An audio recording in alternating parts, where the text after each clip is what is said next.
Let's welcome Mark Delvin and say thanks very much.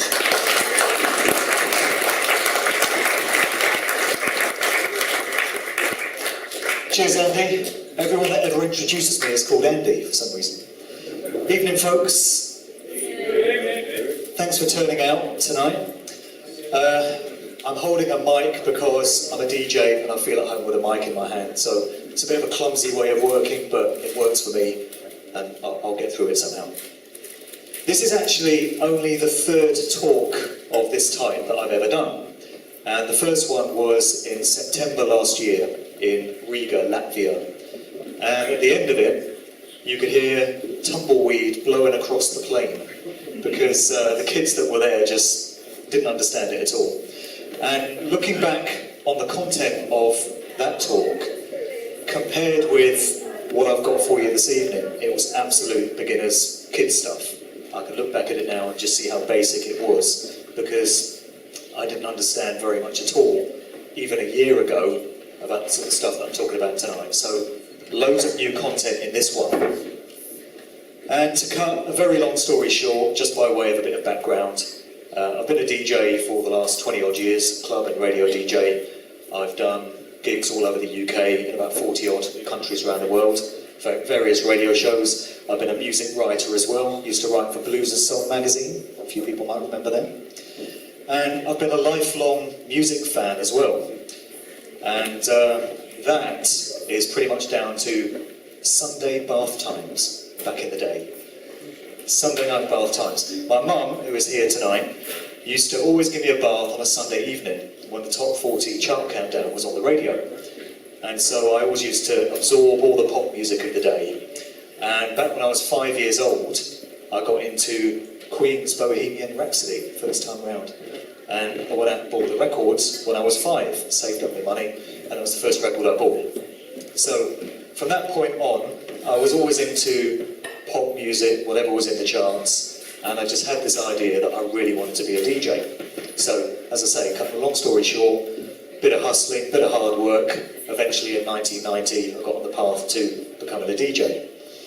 And for many years, I just went with the flow, and I did what's expected of you as a DJ, just played the tunes, played all the artists that were being presented to me by the record companies, and just existed in blissful ignorance, just going about my job like all my peers were, and not really giving it any thought as to whether there was a hidden hand involved.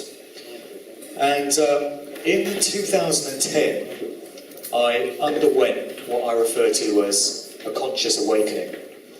And that was when I came to the realization that the world and life is nothing like we've been conditioned all our lives to believe that it is.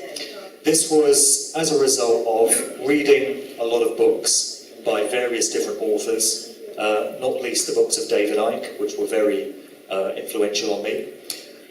My dad, who's also here tonight, was always into lots of different authors and subjects, and he encouraged me to be open-minded and think about things.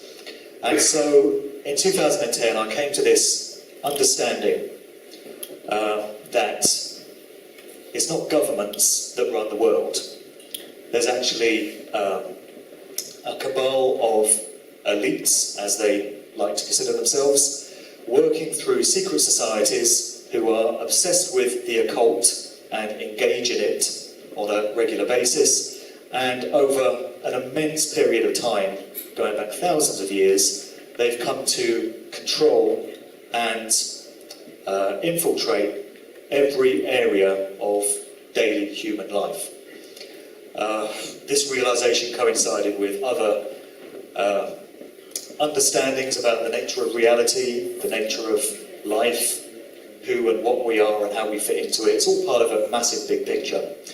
But as far as all this stuff goes, it was an understanding that this group of so-called elites have infiltrated and controlled governments, the banking system, the whole financial industry, educational establishments, schools, colleges, universities, all the big corporations, particularly the food and drink corporations, the military, the scientific establishment, and if you're a group of socio-psychopaths that are hell-bent on human control, and you don't have humanity's best interests at heart, it would be very remiss of you to have left out the entertainment industry, and particularly Hollywood movies, the television industry, and the music industry.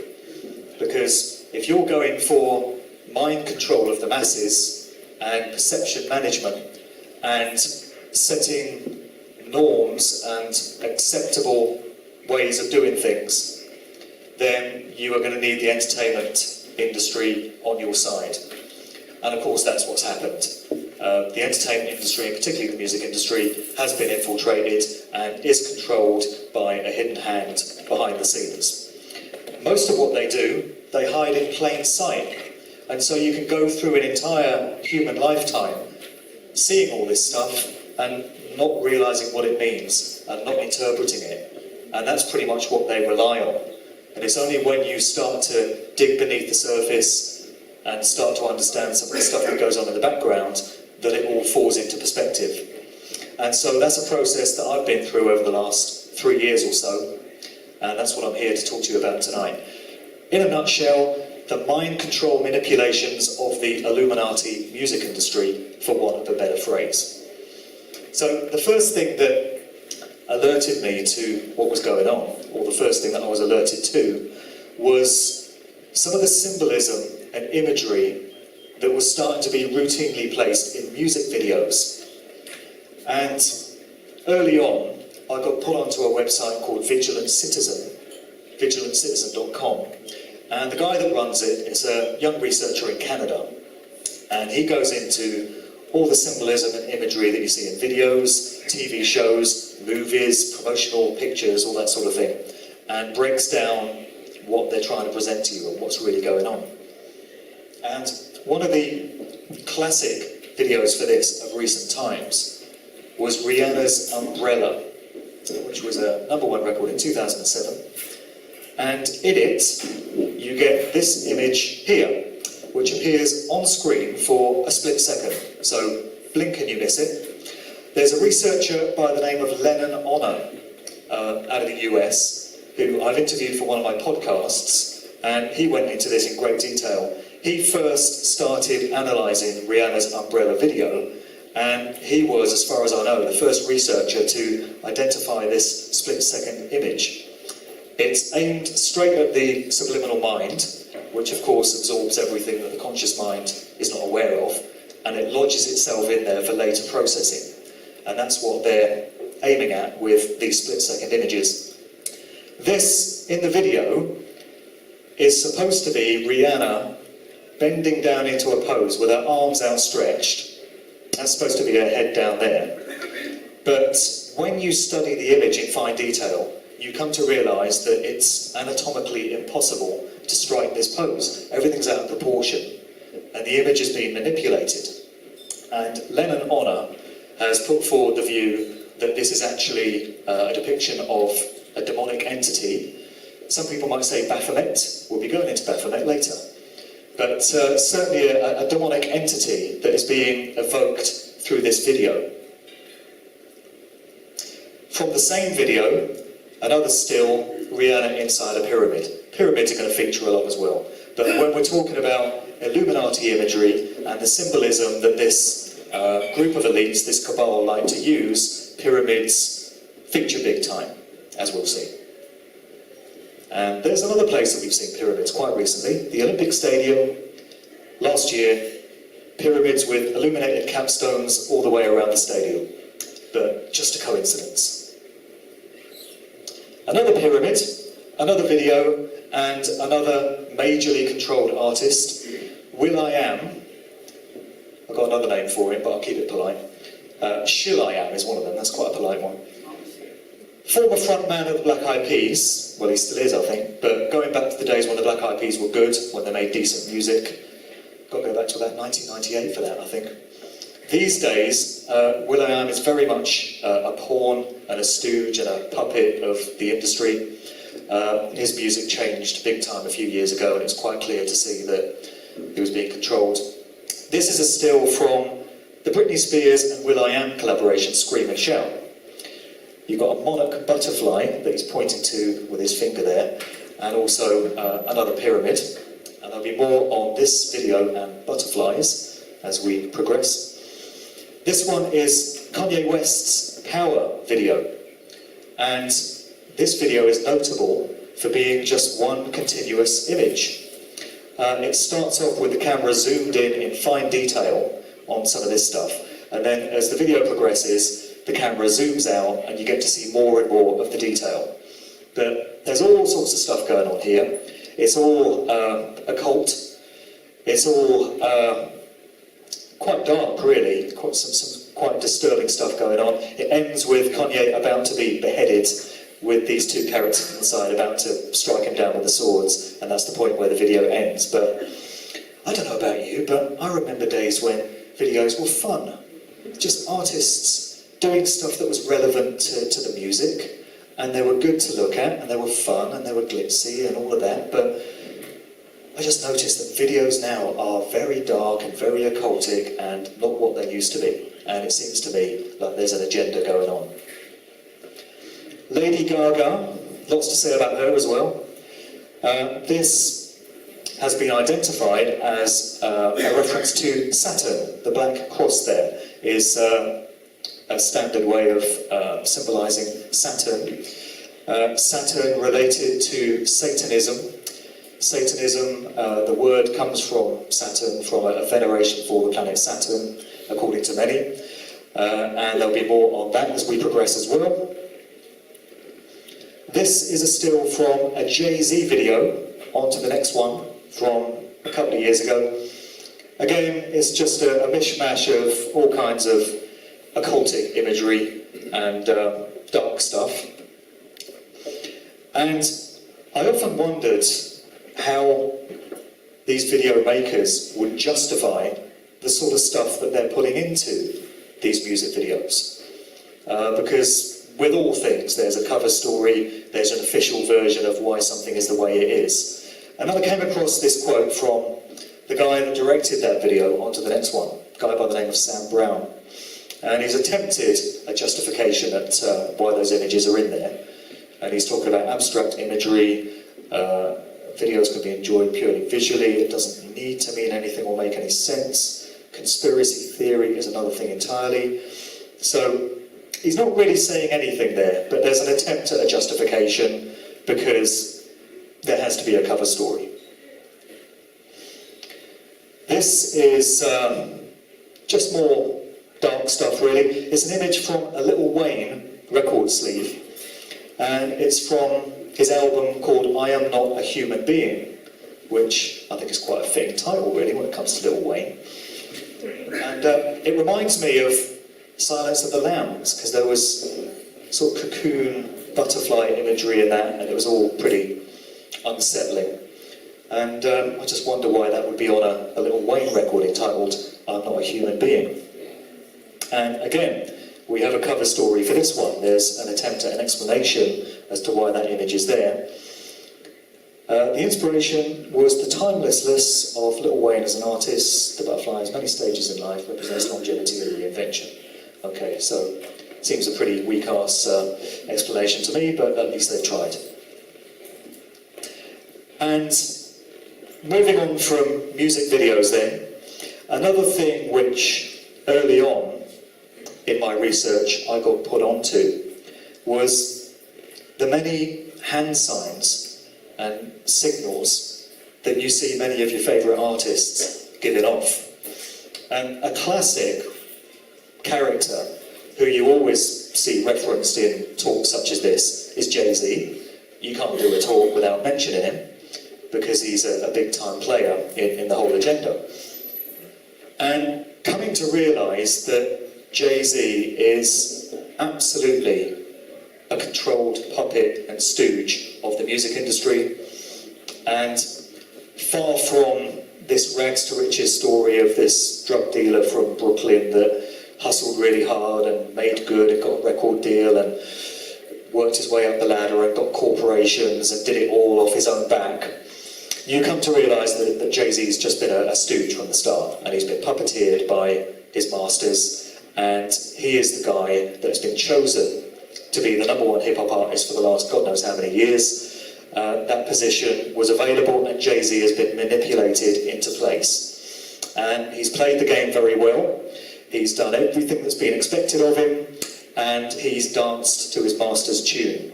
And part of that involves these hand signals that you see at Jay-Z concerts, that you see on promotional pictures, on record sleeves and such. The cover story is that it's the rock sign. They tell you, Jay-Z tells you, that it's a reference to, first of all, his record label, which was originally called Rockefeller Records. There's a name to conjure with. These days it's called Rock Nation. And the rock sign is supposed to be a diamond, a rock, a diamond. They're supposed to be celebrating bling culture, rags to riches. The guy made good, he's got money, we're celebrating life, it's a diamond sign. That's what they tell you. Here he is. This is David Rockefeller, head of the Rockefeller bloodline, the current head of that particular Illuminati family. He's a good-looking fella, isn't he?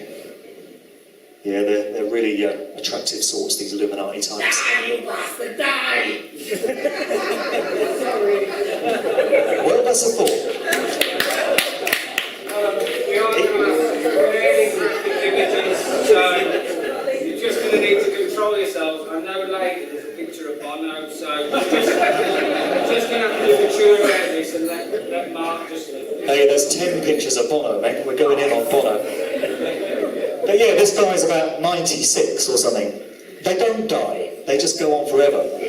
Son of J.D. Rockefeller, the great, it says here, American industrialist and businessman and all the rest of it. But this is basically the guy who Jay-Z named his record company after. Why would he, you might think? But it's all about these Illuminati bloodline families when you come to look into it. So here's a Jay-Z concert, and this is what we see all the time. He will give the instruction to his fans to throw up your rocks, throw up your rock signs. And on instruction, of course, all the brainwashed crowd, not realising really what they're doing, throw up their hand signs in the form of what they think is a diamond or the rock sign. And actually, the symbol is in part a reference to the pyramid that we see on the dollar bill, which is the calling card of this cabal, of these elites, and has been for a very long time. They've put their calling card on the dollar bill, so you get the pyramid representing the power structure which they make up, and you have the capstone removed with the all-seeing eye in it, which is in part symbolising, well, some would say the Eye of Horus in Egyptian mythology, and also a reference to the pineal gland, the so-called third eye. And it also, the fact that the capstone is removed represents the hidden occultic knowledge that the elites like to try and keep for themselves, which is not for the likes of the rest of us. And so the rest of the pyramid represents the ignorant masses as they see them. So part of Jay-Z's rock sign is in reference to that. And we'll go on to the other bit shortly. But just an interesting aside that I wanted to put in here.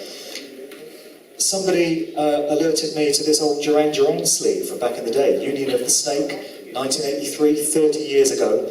Down the bottom there, you see an all-seeing eye. Who noticed that in 1983?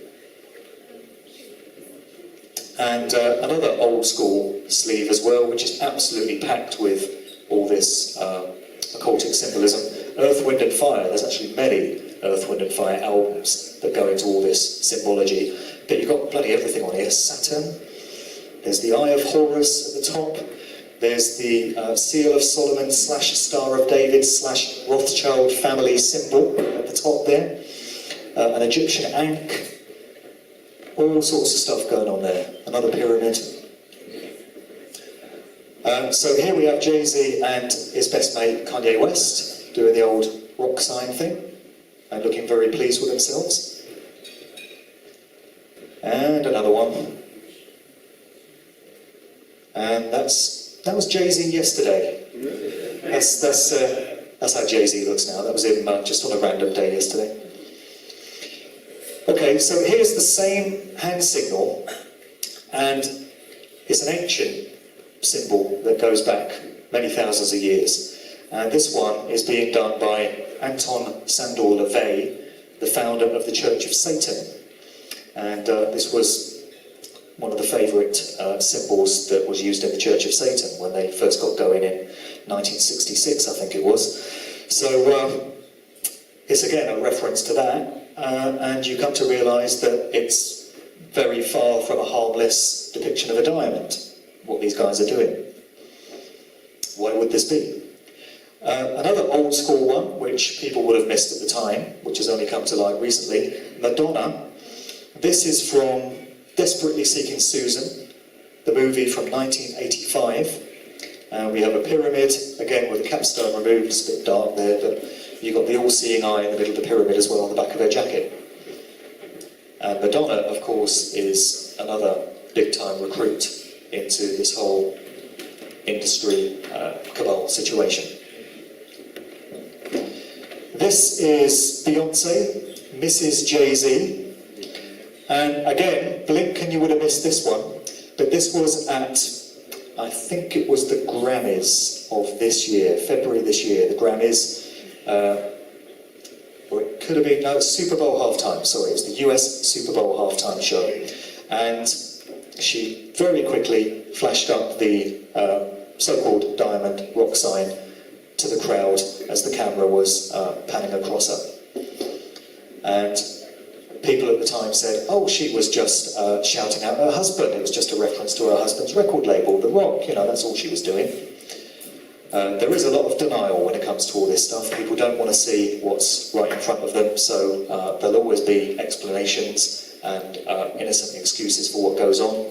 But when you see this sort of stuff happening time and time again, if you're approaching it with an open mind, you come to realise that there is something going on beyond what we're being told. Now this is Beyonce at the Grammys, which was shortly after the US Super Bowl halftime. And again, the camera is panning around the people in the crowd, and it focuses on Beyonce very quickly, and her instinctive reaction was to throw up this hand sign, which researchers have identified as signalling 2 6s. You've got 2 6s going on, one's obviously in reverse, but 2 6 is part of the 666 whole number of the beast business.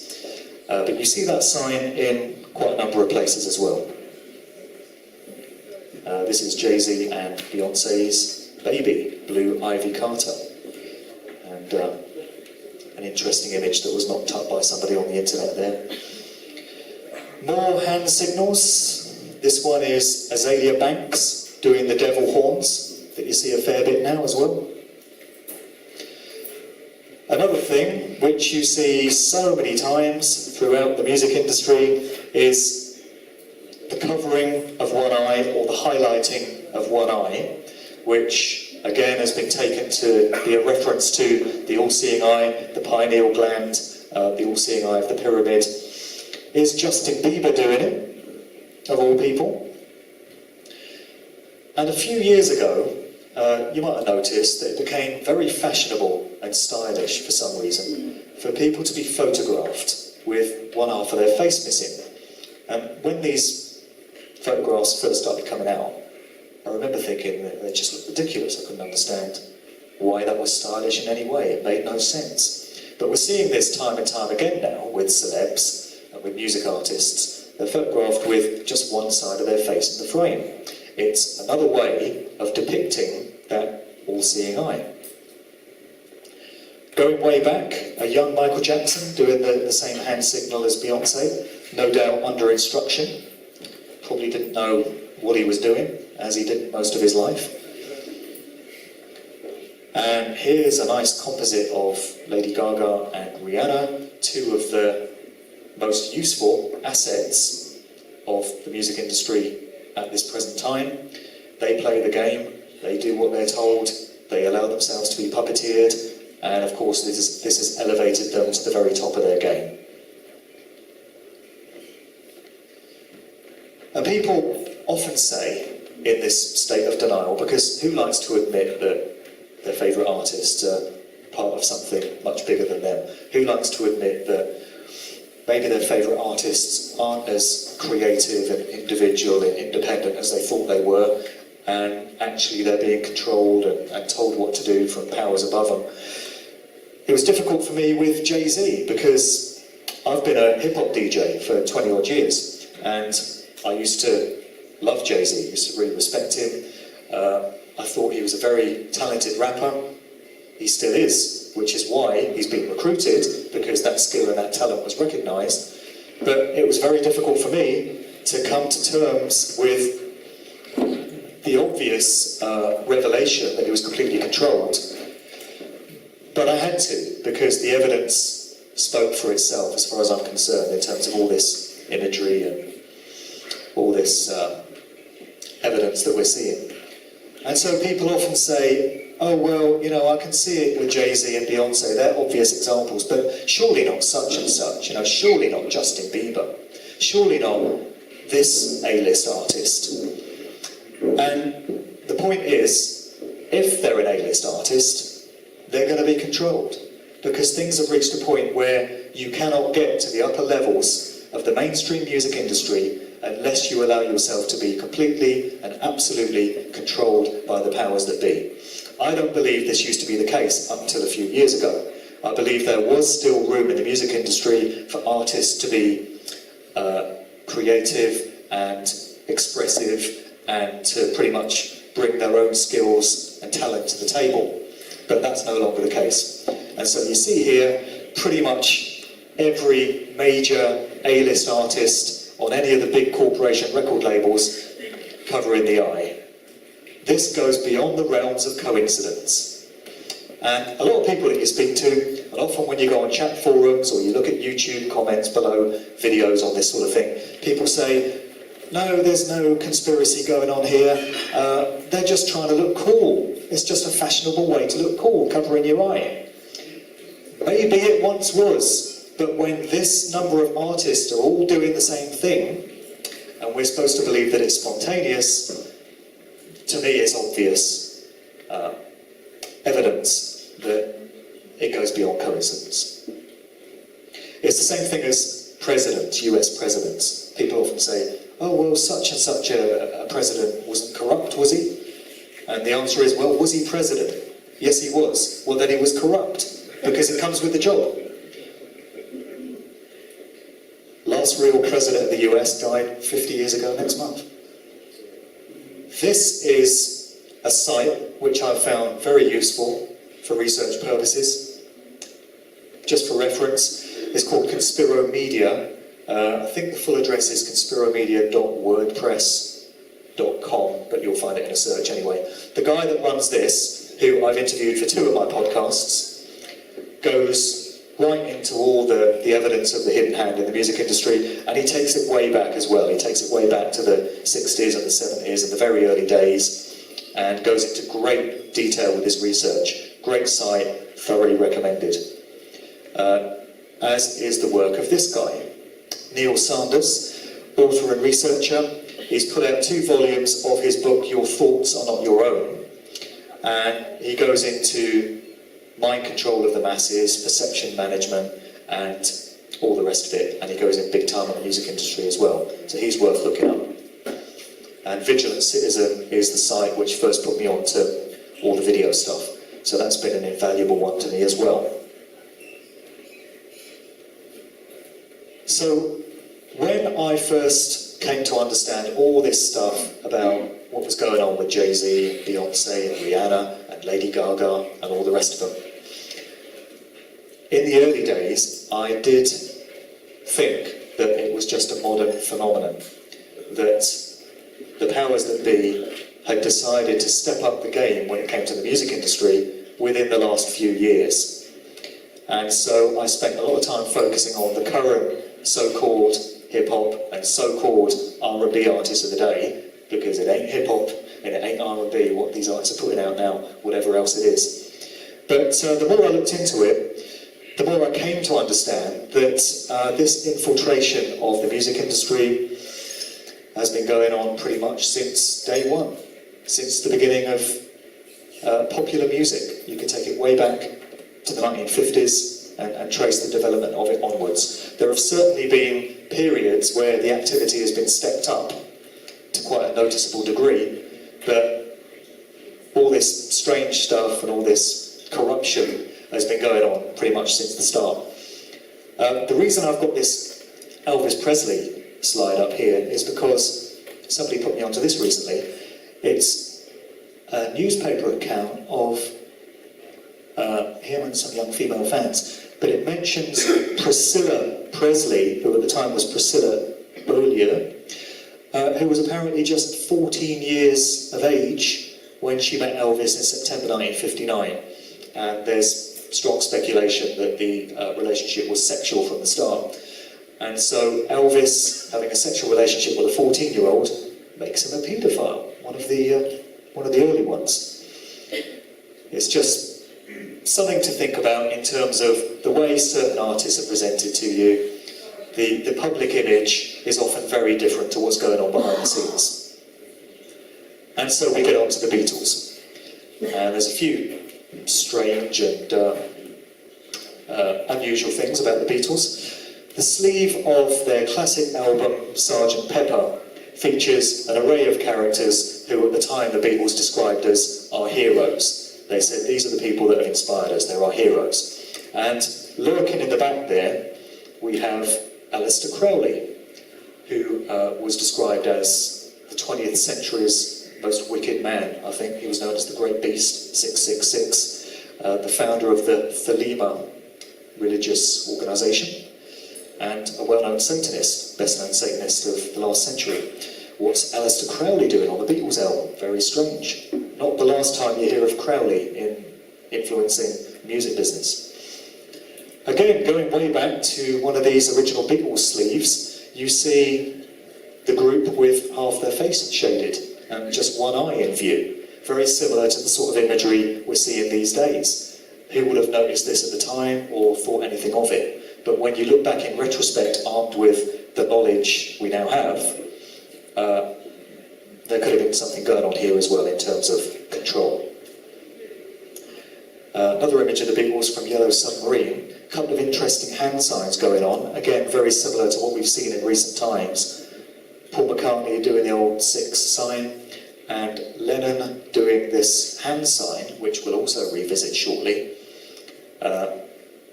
So yeah, we'll reference that as we go on, but a couple of interesting things going on there. Here's Crowley again, with his famous hat and a pyramid going on there. What a coincidence. And Aleister Crowley's famous phrase, which went hand in hand with his Thelema religious belief system, was, do what thou wilt. Do what thou wilt should be the whole of the law. And if you go on Crowley's Wikipedia page, it will tell you that do what thou wilt is a reference to being a free spirit and following your spirit's destiny rather than being tied down by belief systems and society and stuff like that. That's not what I've heard from other quarters looking into what Crowley was all about. Most researchers that have looked into Thelema will tell you that do what thou wilt means basically do whatever you want without any regard whatsoever for anyone else or the effect that this might have on humanity. Basically just follow your own path, follow your own ego, succumb to your ego's desires, and that's what Crowley and his belief system was all about. And so isn't it interesting that we see Jay-Z wearing a sweatshirt with do what thou wilt on? Here's another reference to Crowley in the music business. So he's transcending the generations here, and his influence is being felt. What has Aleister Crowley got to do with the music industry? It makes no sense. So there's the quote, do what thou wilt should be the whole of the law. Staying with Crowley, he owned this house, Boleskine House, I believe it's pronounced, on the shores of Loch Ness in Scotland, and Crowley owned it from 1899 to 1913. And it's said that he purchased this house in order to perform the operation found in the Book of the Sacred Magic of Abra Melin the Mage. Crowley is known for going to Egypt and locking himself up in a building close to the pyramids, and through his wife channeling a spirit which is said to be that of Horus. And he apparently bought this house in Scotland to try and reenact that and bring through this spirit again. And the character that you see here is Jimmy Page of Led Zeppelin, who was apparently obsessed with the work of Crowley, and so he bought this house. And he lived there from the early 70s to 1991. And I've heard an account that this house was originally built on the site of a church which burned to the ground with the congregation inside. I'm not sure if that's true or not, but as I say, I've heard the story and it's something worth considering. But anyway, Jimmy Page, big Crowley fan, and that's why he bought the house. Staying with all the strange stuff from decades past, we're still in the 60s, and this is the Beatles, and this is the famous Paul is dead conspiracy theory.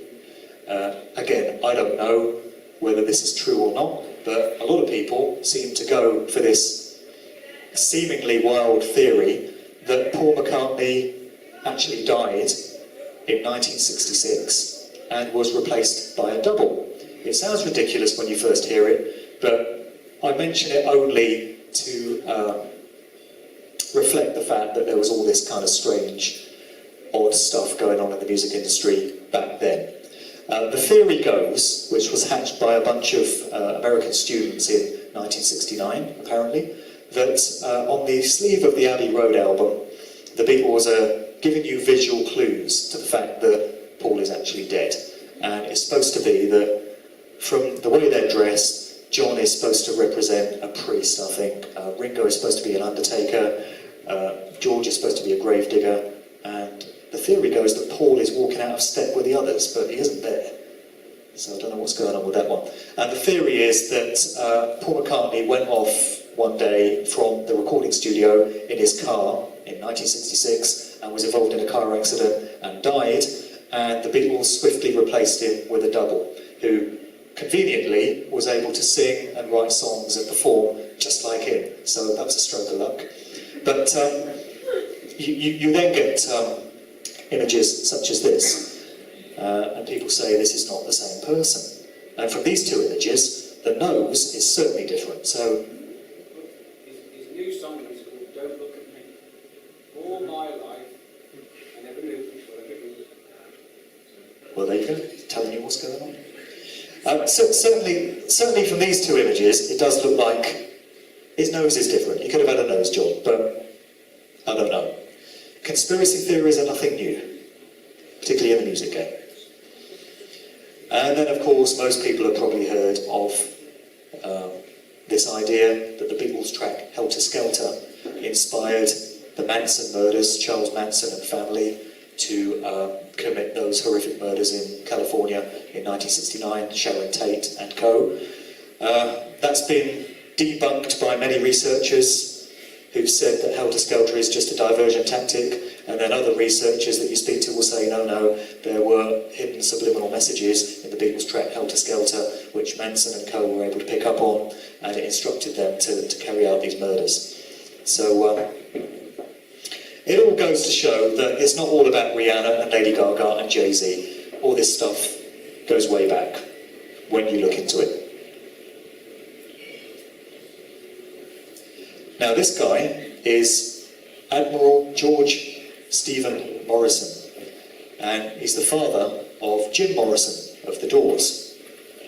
And it turns out that this guy was US Naval Commander during the two Gulf of Tonkin incidents, which catapulted America into the Vietnam War. He just happened to be Naval Commander at the time. And at least one of those two events has been confirmed as a fake, a hoax. it never happened the way it was originally put forward. So it's a classic false flag, it's a classic problem, reaction, solution, or because it never actually happened, it's sort of no problem, reaction, solution. But how interesting that the Admiral at the time just turned out to be the father of Jim Morrison of the Doors.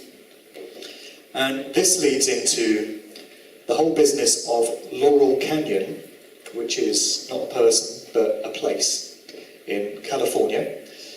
And it was a place where many of the influential musicians of the mid to late 60s, kind of hippie era, counterculture, anti-establishment so-called music, went to live and make music and hang out together. And a surprising number of the artists that you see cropping up at that period just happened to have moved to Laurel Canyon at this time. Jim Morrison of the Doors, there's Frank Zappa, there was the Mamas and Papas involved, Joan Baez, Donovan, loads of others. And a lot of researchers are of the view that Laurel Canyon was actually used as a kind of experimental testing ground for mind control subjects in the music industry, musicians that had undergone some sort of mind control programs. And when you look into the family background of so many of these musicians, you realise that almost without exception, they come from families with military backgrounds, military industrial complex, or they're connected to the government or the CIA in some way, the way Jim Morrison's family was. And again, to me, this goes beyond the realms of coincidence, and it seems as if something is going on here. So, something else which I got put onto very early on when I started researching all of this was the issue of predictive programming in movies, TV shows, and music videos. And this is where images, again, usually split second, straight into the subliminal mind, are implanted into popular culture vehicles for no apparent reason. And then shortly afterwards, an event happens, false flag or a problem reaction solution event, and it's as if the placing of the image in the video or the film was foreshadowing what was to come. And a classic example of that was this reference to Sandy Hook, which appeared in the Batman Dark Knight Rises movie of a couple of years ago. And of course, a few months after that, we had the Sandy Hook school massacre, or not, as the case may be.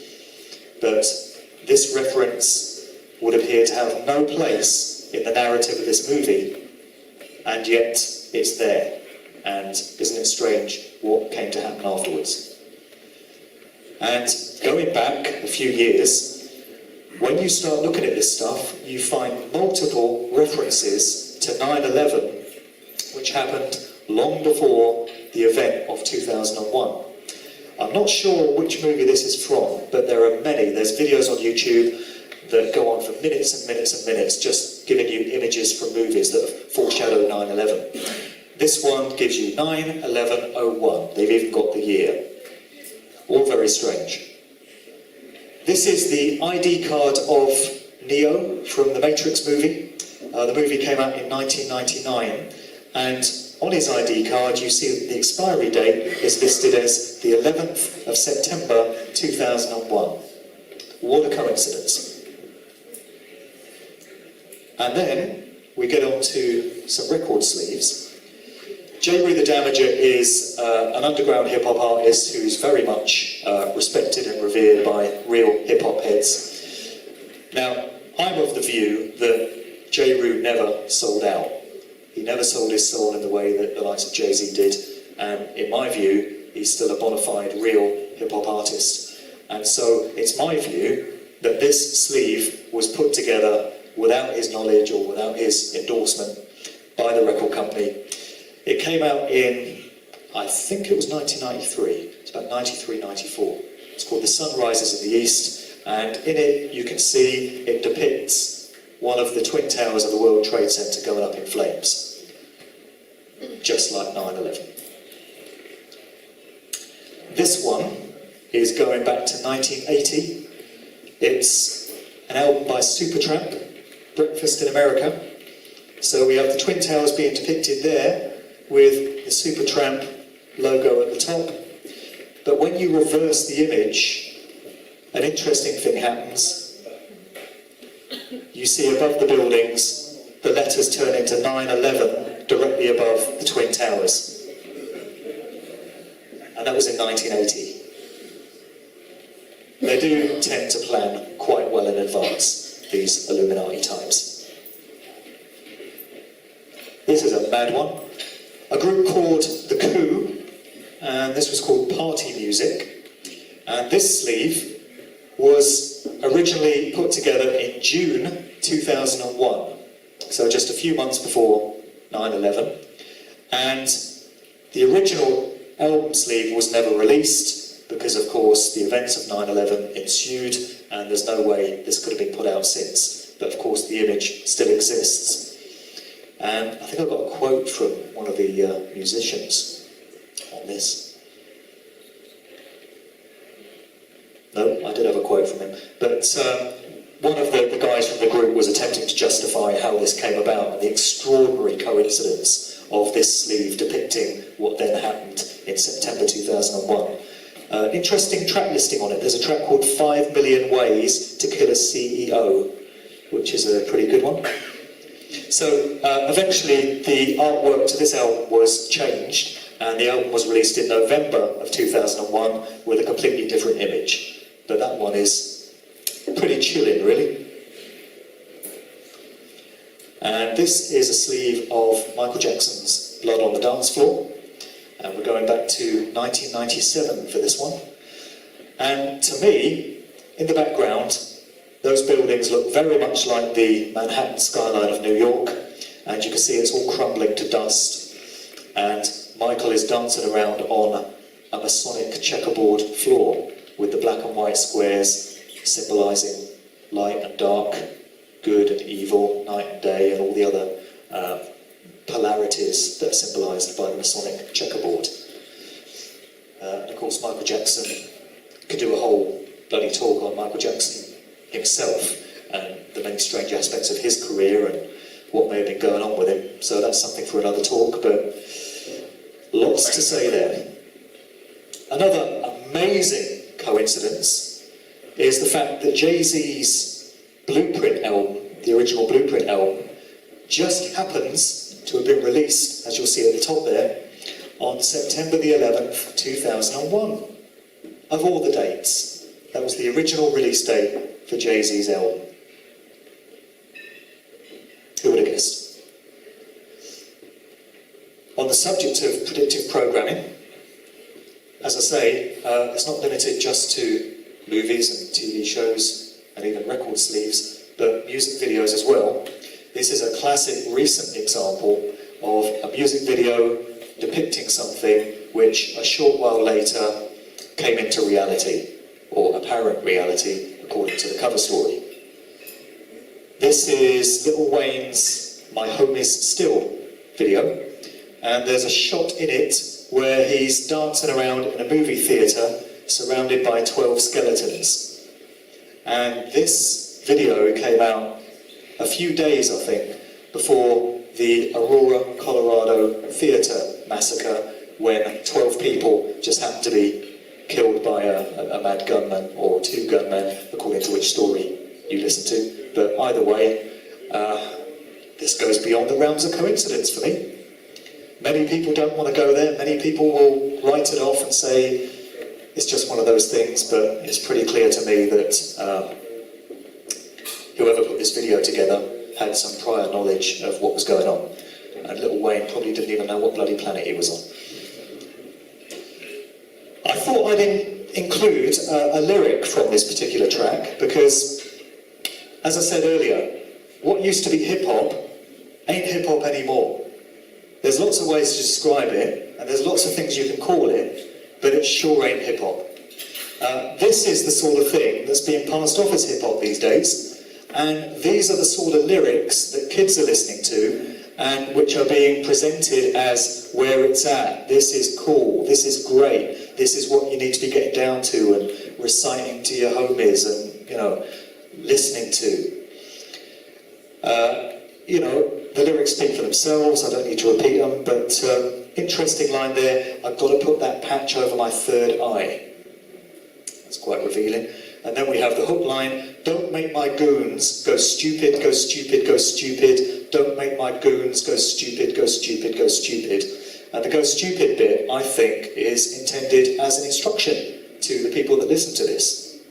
Because you have kids going around reciting these lyrics, and this is where we're at. That was from 2012, but it hasn't got any better. Okay. We'll take a break shortly, but before that, something else to get into is the subject of backmasking, also known sometimes as subliminal messaging. Most people have probably heard about this concept. The idea is if you play a particular piece of recorded music backwards, you know, like you do, you get messages that you can't hear when it's played forwards. And these messages are apparently picked up on by the subconscious subliminal mind, and they're absorbed and stored for later processing. This was a big thing in rock music, particularly in the 1970s. There were stories of the likes of Led Zeppelin, and going back to the 60s, the Beatles, and Black Sabbath. No great surprise there, being involved in all this sort of stuff. But the most famous case of it was with Judas Priest. And this actually went to court in the US in 1990. The band were involved in a civil action alleging that they were responsible for the shooting of two youths, 20-year-old James Vance, 18-year-old Raymond Belknap in Nevada. The story goes that these two young guys were listening to Judas Priest's 1978 Stained Class album, and in the song Better By You, Better By Me, when played backwards, not quite sure how they managed it, they must have been reversing the record on the turntable, but it apparently includes the phrase do it, do it. And the prosecution in this case alleged that having absorbed the phrase do it from this Judas Priest record, these two young guys interpreted that as you must kill yourselves. And so they went out and shot themselves. One of them died straight away, the other one died later on from his gunshot wounds. And eventually the case was thrown out of court, but it did bring into the public consciousness the idea that backmasking exists in music and it is placed there deliberately. And I've got a personal anecdote about this, which I'll just share with you. My first proper job in the music industry was working in a radio station in Oxford called Fox FM. And I started in 1990, and basically I used to make the tea and clean the toilets and do all the dog's body stuff. And I used to pretty much live there, because I was in the studio at weekends and late at night, and I was just hanging out doing stuff and getting to know how to operate tape, reels of tape and that sort of thing. And I remember hearing on a TV show, I think it was The Word on Channel 4, there was a feature about Madonna's Justify My Love, which had just come out at the time. And this feature was going into backmasking, and it claimed that somebody had realised that if you play Justify My Love by Madonna backwards, you hear the phrase, hear us, love us, Satan. And this sparked my curiosity, and being young and foolish, I thought, oh, I must give that a go and see if it works.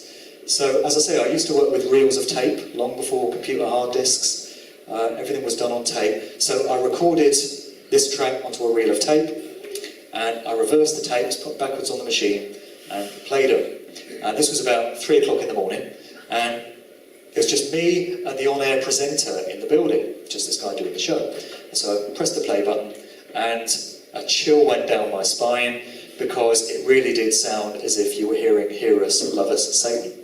And so I was bricking myself, and I thought, oh my God, I've I've got to share this with the presenter, you know, the only other guy in the building. So I went next door and I said, mate, you've got to come and listen to this, what I've discovered. This is outrageous. And so he came in the other studio, and I went to play the tape, and there was nothing on it.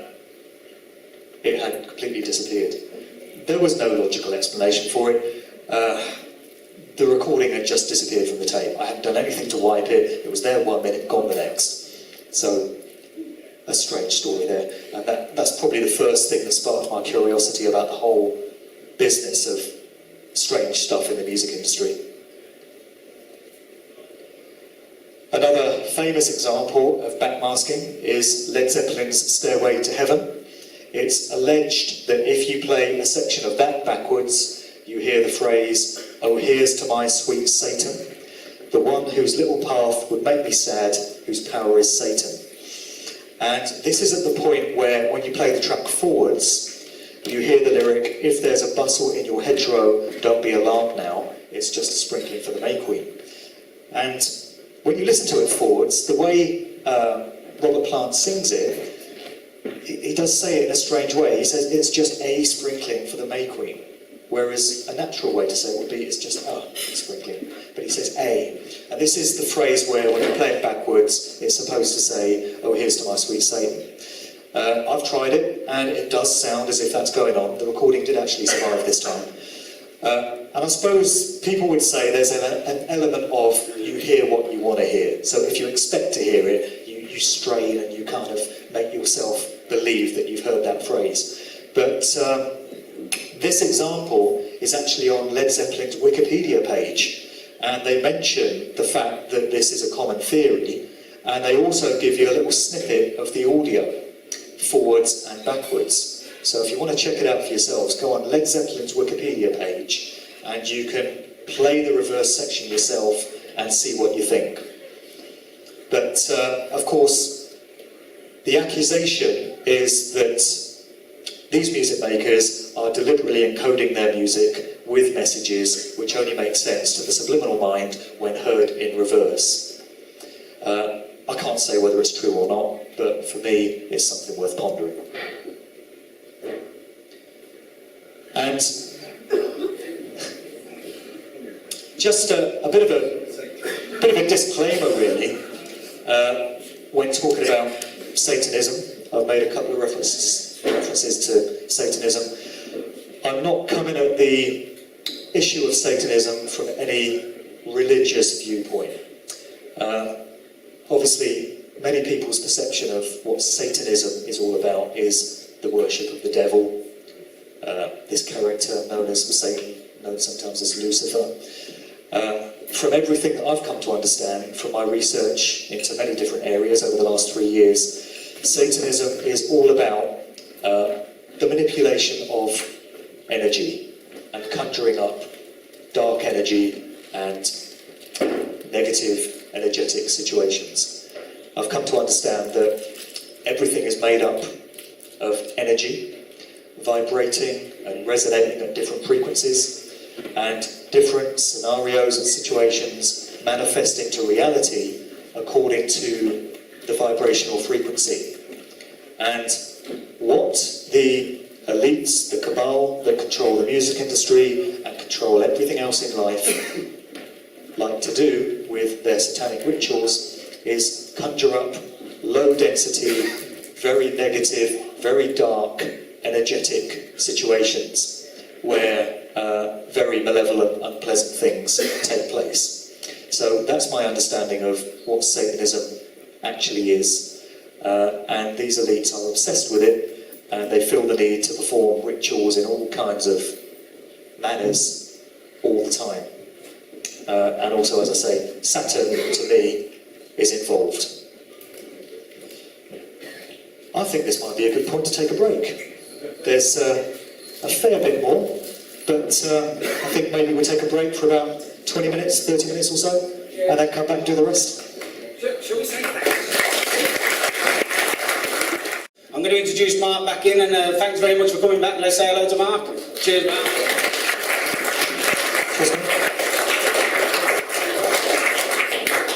There's a fellow I was just chatting to, I don't know where he's gone, but he's just blown my mind because he was picking up on my experiences at Fox FM. And he said to me, did you realise that Fox, the letters F-O-X, in numerology, translate into 666, hence Fox News. So there's another mad one.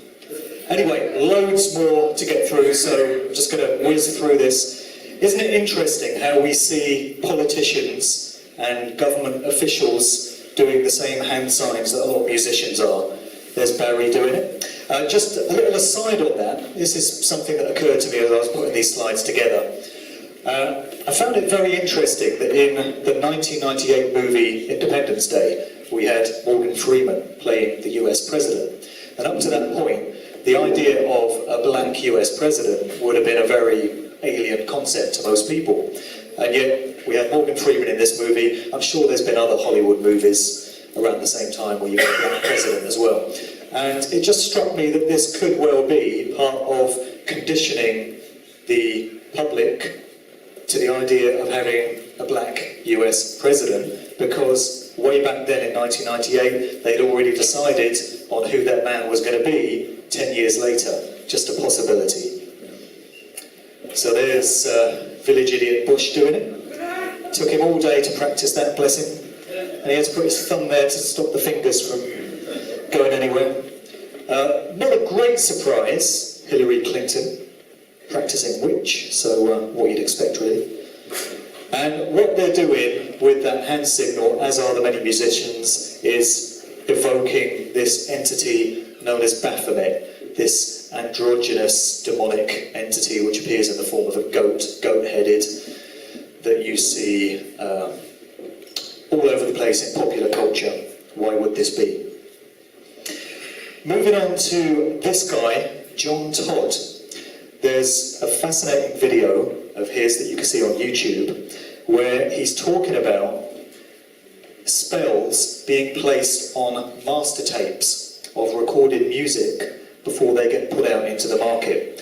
This guy worked for a company called Zodiac Productions, and in the YouTube video he explains that that was affiliated with RCA, Columbia, Motown, which in turn was owned by Chase Manhattan, Standard Oil and Lloyd's of London. So there's a lot of tie-ins there with many of the Illuminati corporations. And he's recounting a conversation that he had with David Crosby of Crosby, Stills, Nash & Young.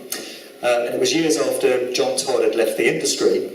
And he was asking David Crosby, when he came across him years later, if they still conjure up demons to place into the master tapes of records before they go out there. And Crosby evidently replied, absolutely, they're still doing this. Apparently most of the major record corporations have temples within their HQs, and they have altars in there, and they bring in witches and they perform rituals and witchcraft functions on the master tapes of records, so that the logic being that a part of the demonic entity that they conjure up in these rituals goes out with each copy of this piece of music out into the public and kind of makes a connection with the consumer. So that's a fascinating video you might want to look up. John Todd on YouTube.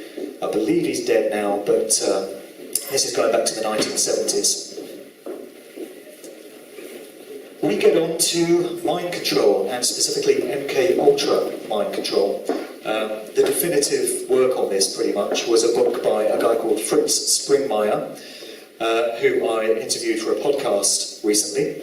And this book, The Illuminati Formula Used to Create a Total Undetectable Mind Control Slave, was written in conjunction with Cisco Wheeler, who was herself apparently a survivor of MK Ultra treatment, a sex slave, as was Kathy O'Brien, who's probably the most famous example of an MK Ultra surviving victim, who Fritz Springmeier has also worked with. And we find that MK Ultra, which for many years was a secret program which was not admitted to by the CIA at all, but in 1977, in a bunch of declassified documents, the CIA actually admitted that MK Ultra was real.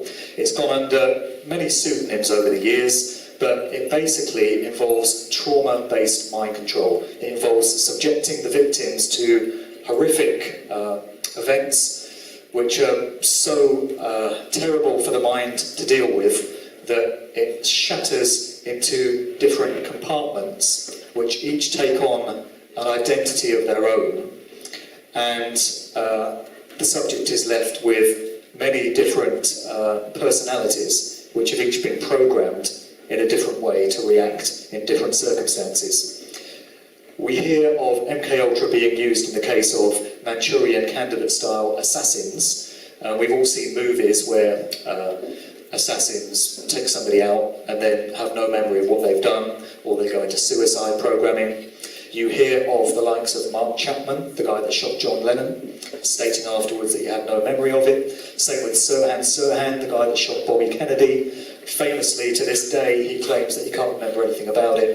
And what we hear is that these people are the victims of MKUltra programming. And it would appear that the powers that be also like to subject many prominent music artists to the MKUltra mind control treatment as well. And what they tend to like to do, as with the predictive programming that we saw earlier, is to place little visual indications into videos and record sleeves and that sort of thing to let you know what's going on, but in the sure knowledge that most people viewing it will have absolutely no clue what it means. Only a few that have studied the subject will understand the significance of it, but it seems to be important to them to place this into view. And it could well be that with the understanding they have of how reality and energy works and how you can manifest desired situations into reality by focusing will and intent on them, they're helping to empower the whole program by getting the public's attention, albeit subconsciously, into what they're doing with these images. This one is going way back. Syd Barrett, the original frontman of Pink Floyd. Rock legend has it that he went a bit mad, that he lost his mind, fried his brains on LSD, according to some accounts. But there are researchers who claim that he could have been a very early victim in the music industry of MKUltra mind control and dissociative identity programming. We see here teddy bears, and it's very, very sick because some of these things that indicate mind control relate to the innocence of childhood, because what the mind control is doing is destroying innocence and defiling it. So you often see dolls with broken limbs, and you see teddy bears, and you see things relating to childhood. And something else you see often as an indicator is mirrors, and often shattered mirrors. A division of MKUltra mind control is known as monarch programming. This again relates to multiple personalities and dissociative identities. And when you look at it, you see the monarch butterfly, which symbolises monarch programming, this very distinctive yellow butterfly appearing time and time again in record sleeves and videos. Here it is associated with Mariah Carey. And when you think about some of the prominent artists over the years and all the troubles that we hear they're having in their personal lives, just think of how many of them we're told have gone off the rails, have gone a bit mad. You might remember that a few years ago, 2001, there was a story of Mariah Carey trying to kill herself, attempting suicide. She completely went off the rails. She went out of public view for many, many months. And then a few months later, she came back, renewed, refreshed, rejuvenated career, the new Mariah. It could well be that this is evidence of mind control breaking down and needing to be reprogrammed. And you see the same names cropping up again and again. Mariah Carey was married to Tommy Mottola for a time, who was the one-time boss of Columbia Records, a division of Sony. Sony is a corporation whose name comes up time and time again in all this stuff. Some people have speculated that Tommy Mottola was actually her handler, because when you get mind control victims, they are assigned handlers to oversee them, make sure they stay with the program, and make sure they're responding the way they should be. This is painted belly art on Mariah Carey when she was pregnant, symbolising a butterfly. Interesting. Nicki Minaj. Where do you start? When it comes to evidence of dissociative identities and multiple personalities in music artists, you can't get a better example than Nicki Minaj. As I said, some of the things that symbolise mind control, and the Vigilant Citizen website is an excellent resource for going into all this stuff. One of them is doll imagery, and particularly Barbie dolls. Again, something associated with innocence and childhood. It's all deeply sick and twisted, but that's what they like to do. And Nicki Minaj models herself on a Barbie doll. And in fact, one of her personas that she likes to put out there is to call herself Barbie. And Nicki Minaj's female fans are referred to as Barbs.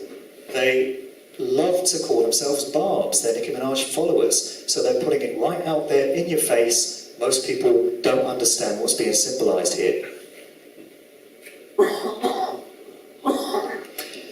Here's a still from a video by Nicki Minaj and B.O.B. and the song was called Out of My Mind. They're not even trying to hide it. So she's got pink hair, she's in a straitjacket, in a mental cell, and on the wall you've got various demented scribblings. There's a UFO there, there's an all-seeing eye, there's a pyramid. They are us, it says. They live. How can you get more blatant?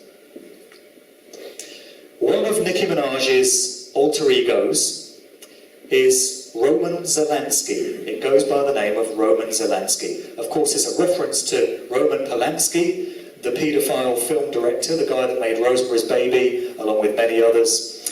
If you've ever heard Nicki Minaj interviewed, you'll actually hear her mid-interview slipping into an alternative personality. She often takes on a British accent. She becomes the British girl. And it's very interesting to note that Mariah Carey and Britney Spears, in interviews, often resort to a British accent. And people hearing it think, oh, that's cute, isn't that funny, she's trying to be British. Isn't it great the way she puts on that British accent? But I would suggest there's something far more sinister going on here. It would seem that they're slipping into these alternative personalities that have been programmed into them.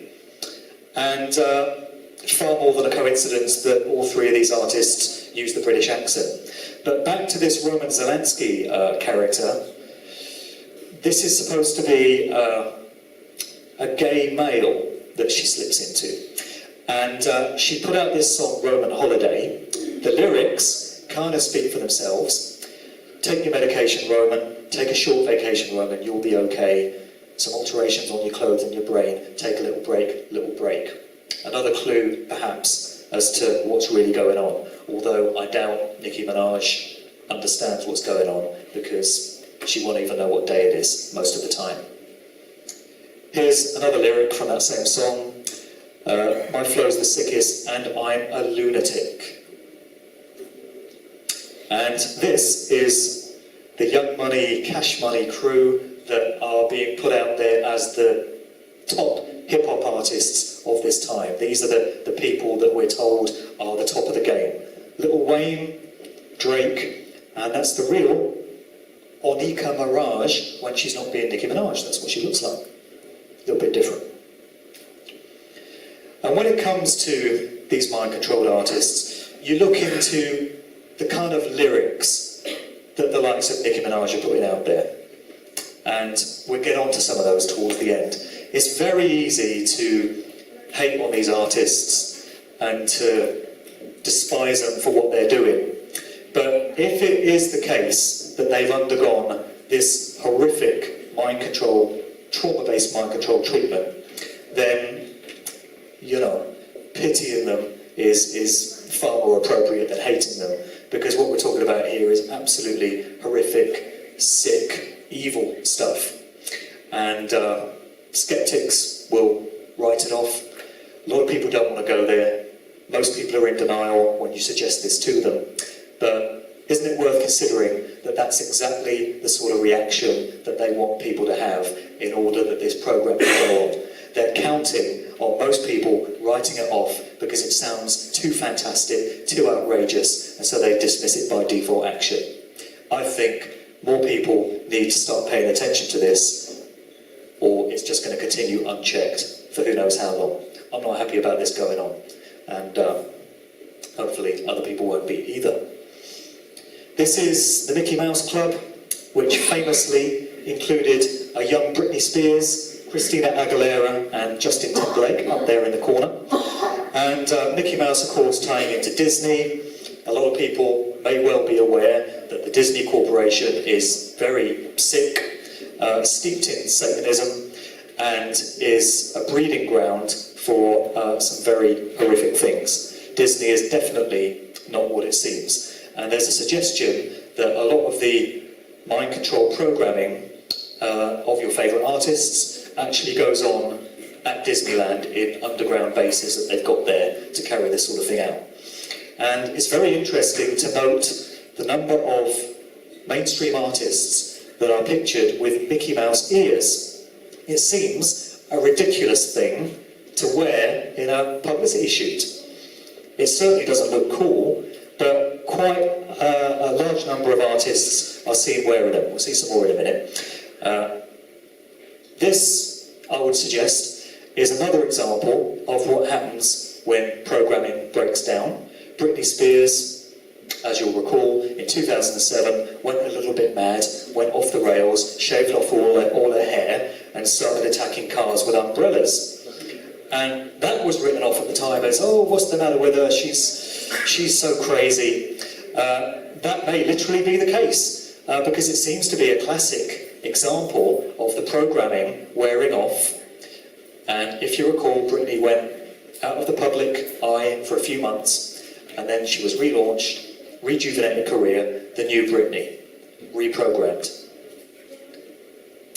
Interesting situation with a court case which occurred in 2012 involving one Sam Lutfi, who was one-time Britney Spears' manager.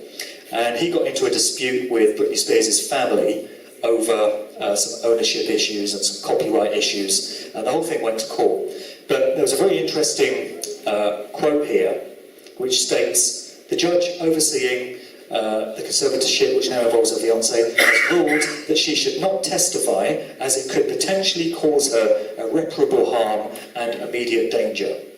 Seems to be some very suspect phrasing as justification for the subject of a legal case not being allowed to appear in court. Could it be that she would hear something or be exposed to something that might trigger something that shouldn't be triggered? And that was known all along. Anyone know who this is? Justin Bieber, from his trip to London earlier this year. He went a bit mad. He started putting on gas masks and, turning up late for shows and talking incoherently. People wrote it off as, oh, what's the matter with him? He's so mad. But, all the hallmarks again of what goes on with all these artists at the top of the game. Back to the Mickey Mouse ears. This is Jessie J. Of course, most of the artists that I'm talking about are American artists. You don't see much evidence of what I'm talking about here in the British music industry these days, but occasionally you see the odd little clue. So here's Jessie J with the Mickey Mouse ears. Jessie J, of course, attended the Brit School in Croydon, as did a number of other prominent British artists of this time.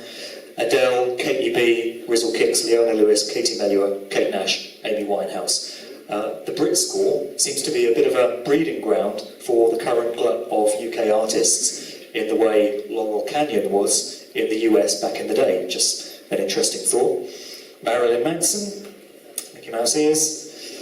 Don't need to say too much about him, really. It speaks for itself. Azalea Banks with a Mickey Mouse t-shirt, more of the same. And so we move on to the nice, fluffy, family-friendly subject of possession, demonic possession, or the possibility of. This is another still from the video that we started off with, Rihanna's Umbrella. And again, the researcher Lennon Honor goes into this, Vigilant Citizen goes into it as well. We have this scene here where it appears that Rihanna is turning or shape-shifting into some kind of demonic entity. Whether she is or not, it's not really the sort of thing for teenagers to be absorbing in their pop videos, I would suggest. This is another image from Beyonce's performance at Super Bowl halftime, February this year. And you can see on the image on the right there that she seems to be changing appearance in some way. It could be just put down to the facial grimace, but it does appear that there's some sort of change taking place. Beyonce's management tried very hard to get these images removed off the internet after the event, saying that they were very unflattering, which of course they are, but could they be trying to conceal something else? When it comes to alternative personalities, alter egos, Beyonce is famous for also being Sasha Fierce. She has this alternative personality called Sasha Fierce. This was covered in Rolling Stone magazine. They used the headline, "A Woman Possessed," which is interesting phrasing. There's Sasha Fierce, complete with a Baphomet dress. And there's the depiction of Baphomet again. Okay, Rain Man. While we're on the subject of possession, this is a mad one. There's this character, or this entity, that appears to go by the name of Rain Man, that's been popping up in hip-hop and R&B culture recently. So we go back to this image. Another theory as to what this represents is this demonic entity known as Rain Man. So that was Umbrella in 2007. We have this quote here from Eminem in an interview. I heard the suggestion from Andy earlier that Eminem might not be what he appears to be, but we need another bloody 2 hours to go into that one, so Contract cancelled. I'll leave that alone. So in the quote, he says, "My name isn't going to be Slim Shady no more Eminem either. I don't even go by my government name, Marshall Mathers. If I do come back, you know what my new name going to be? Rain Man." In a separate interview on a separate occasion, Jay-Z said, "Then I go through my Rain Man. I can't explain it to you all, it just comes out the air for me. You start mumbling." More recently, the thing that's been setting Twitter ablaze is the VMA's performance of Miley Cyrus. Miley Cyrus then and now, or now and then. So a bit of a change. Billy Ray Cyrus must be so proud. And an interesting thing actually, Fritz Springmeier, the guy that wrote the book on mind control, was telling me in the podcast interview that the US country scene, from the very start, has been a breeding ground for mind-controlled musicians. So interesting that Billy Ray Cyrus is a part of that. Miley Cyrus is his daughter. She did the whole VMA's performance with her tongue stuck out and indulging in all kinds of hedonism and debauchery. And there's a researcher by the name of Freeman, simply goes by the name of Freeman, who's looked into this performance, and he thinks the whole tongue-flicking thing is supposed to be evoking the goddess Kali, and that the whole performance was part of a ritual. Again, we're talking about demonic possession, basically. This guy goes by the name of Dr. Luke. His real name is Lucas Sebastian Gottwald, and I often wondered who it is that creates all this spirit-crushing, intelligence-zapping, mind-numbing garbage pop music that we're getting out there at the moment. And when you look at this guy's resume, you see that he's worked with the likes of Katy Perry, Kelly Clarkson, Pink, Britney Spears, B.O.B., Flo Rida, Jessie J, Miley Cyrus, Nicki Minaj, and Rihanna. And so this guy is someone that I'd very much like to interview because I've got a few questions for him. It would appear that he's the US music industry's go-to man for creating all this mind-controlling rubbish. Notably, he was behind the writing of Kesha's song Die Young, K-E $HA. whatever she's known as, Keisha. She put out this song, Die Young, last year, and it was a great song. It was all about, we're all going to die young, so we might as well just go out and get drunk and party because life's short and meaningless and nothing really matters. Those were the sentiments of the record. And they were aimed at teenage girls, and they were presenting the idea that this is what life's all about. Partying, having promiscuous sex, getting drunk, and just not thinking about tomorrow. Oh, and racking up credit and buying material items and brands.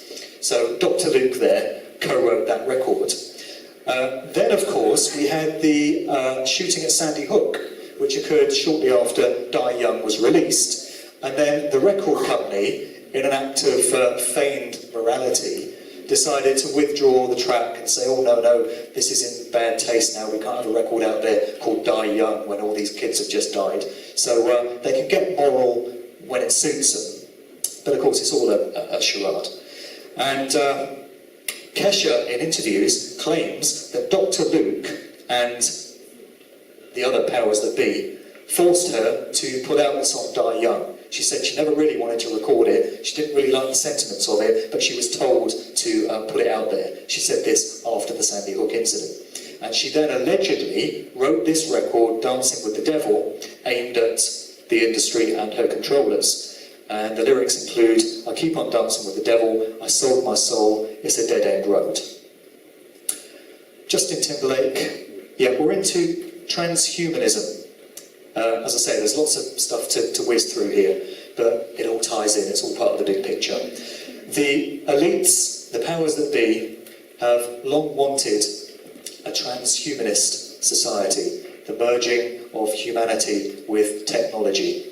What they want ultimately is individuals to be microchipped and connected to a giant global computer which controls every aspect of your daily living.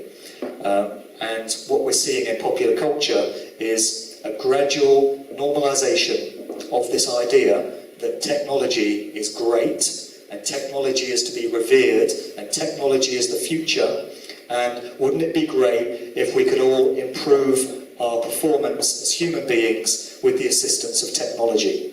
And the transhumanist agenda is being advanced big time in the music industry. And we're seeing it in all kinds of imagery. Justin Timberlake there, man and machine merged. will.i.am, who is one of the biggest exponents of this bloody awful tool of the devil, known as auto-tune.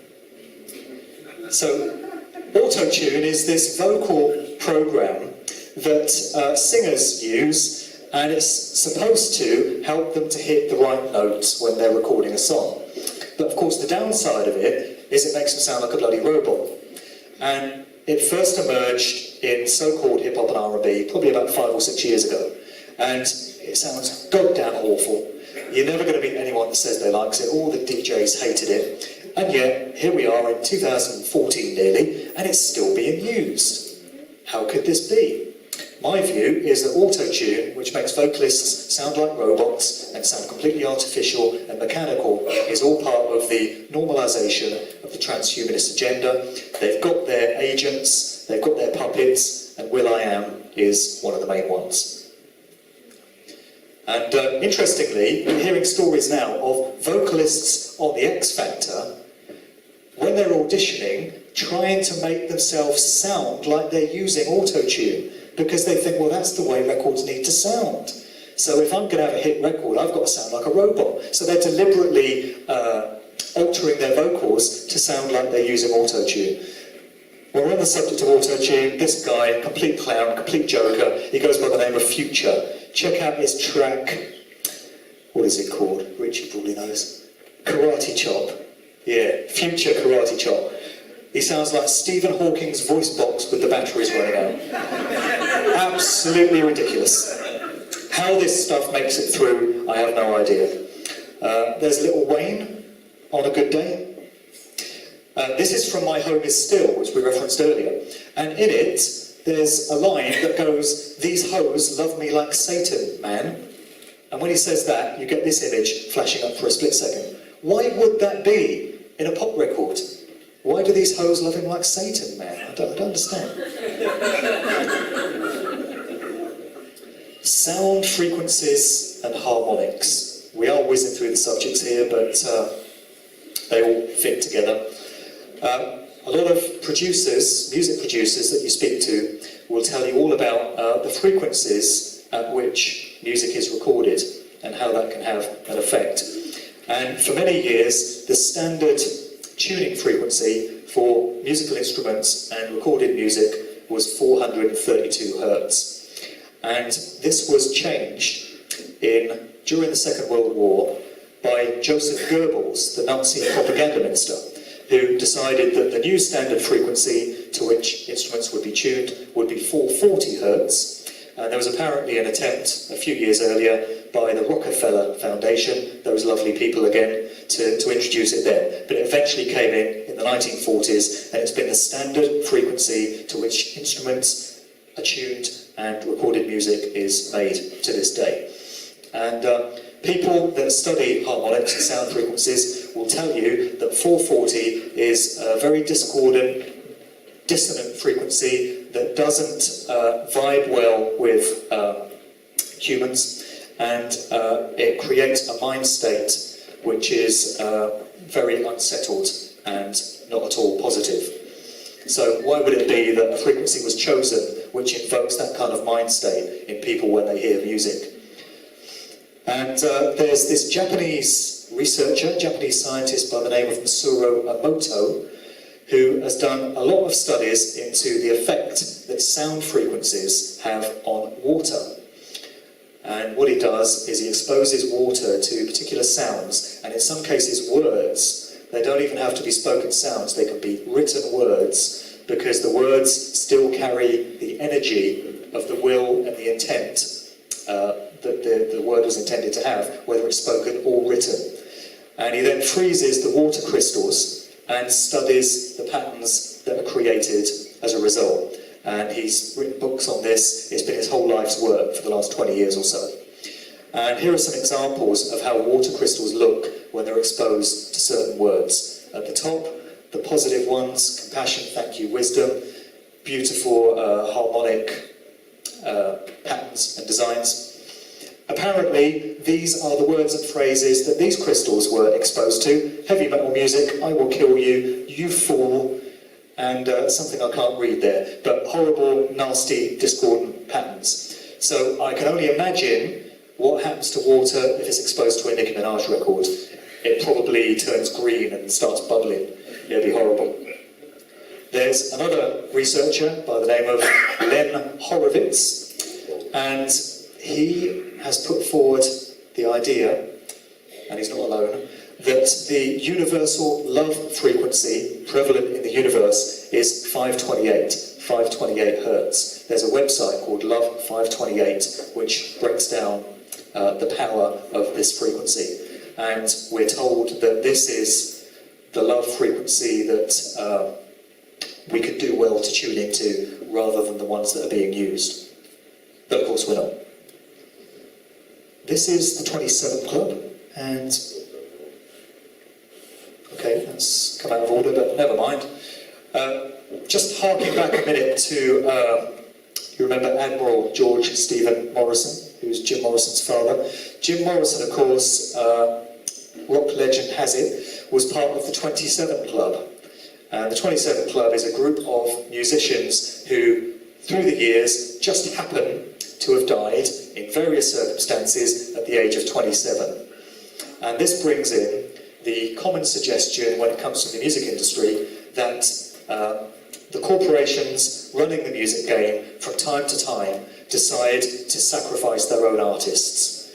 It might be because the artists concerned are becoming a bit of a problem, in the case of John Lennon or Bob Marley, for example, or it might be that it's all part of a ritual and it's designed to fulfill some sort of esoteric purpose, occult purpose. But either way, we've got Kurt Cobain, Jimi Hendrix, Jim Morrison, Janis Joplin, Amy Winehouse, and any number of others who do just happen to have died at the age of 27. I mention it purely because we're talking about strange stuff, so here's some more to throw into the mix.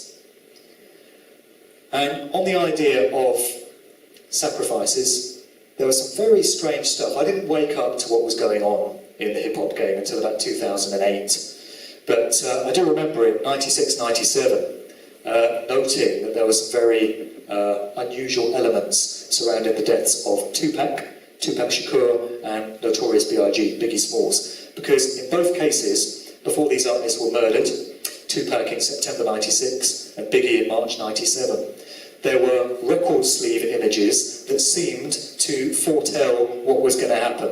So Tupac appeared on this sleeve under the artist name Machiavelli, the Don Illuminati, being crucified. Then we have Biggie's album, Life After Death, in which he's in a funeral suit with a hearse. And interestingly, all three of Biggie's albums, the titles referred to death. There was Life After Death, Ready to Die was the first one, followed by Life After Death, followed by Born Again. And it makes you wonder whether, particularly in the case of Biggie, this was an artist that was being bred for sacrifice at some point or other, all along from the start of his career. The first album being called Ready to Die rings an alarm bell or two. And here's another guy that would have a few answers. Sean Puffy Combs, aka Puff Daddy, P. Diddy. Eyes you can trust. Hip Hop Heaven. Whitney Houston with Clive Davis, her longtime mentor of Arista Records, big time insider in the industry. He's 80-something now, he's been around for years. We had this strange incident when Whitney Houston died in the bathtub upstairs in the hotel, where Clive Davis was holding a Grammys party in her honour downstairs in the same building while she was lying as a corpse in the bathtub a few floors above. And a lot of people found it quite odd that he chose for the party to carry on when this terrible news had just broken. And some people have suggested that the party was in fact a celebration of the fact that Whitney Houston had become the latest sacrifice of the music industry. And interestingly, Whitney Houston's daughter was discovered unconscious in the very same bathtub in which she was discovered the day before, in very similar circumstances, having apparently taken an overdose and apparently nearly drowned. Guru and Solar, I'm pushed for time, so I'll pass that one. Professor Griff, who was an original member of the group Public Enemy, Minister of Information for Public Enemy. This guy has loads to say about the idea that the music industry sacrifices its artists. There's YouTube videos galore, there's interviews all over the web with this guy, and he puts forward some very compelling evidence, in my view, to the fact that this is going on. So anyone that wants to look into this whole area further, I would definitely recommend looking into the work of Professor Griff, because he's the leading authority on the idea of sacrifice, and having worked in the industry, he's got an insider's viewpoint and he's got access to a whole world of knowledge that other people wouldn't have. And he's paid the price for some of his research as well. He's been the victim of many attempts on his life, he says, including his house being burnt down. So it seems he's ruffled a few feathers, and a few people don't like what he's got to say. This is another insider's book. It was by an artist on Bad Boy Records, which was Puff Daddy, Sean Puffy Combs' label, by the name of Mark Curry. It's called Dancing with the Devil, How Puff Burnt the Bad Boys of Hip Hop. And he's giving his viewpoint as a Bad Boys recording artist on how pretty much every single artist that ever appeared on this guy's roster has ended up broke and washed up, or addicted to some substance or other, in jail, in the case of Shine, that went to jail for this guy for many years, following a shooting incident in a New York nightclub, in which Puff was clearly involved, but didn't do a day of jail time, or in the case of Biggie, dead. So this is a very revealing book, which exposes some of the ways that this guy works. P. Diddy is a multi-millionaire. He crops up every year on the Forbes rich list as one of the richest people in hip-hop. And it would appear that he's done a thing or two to get there.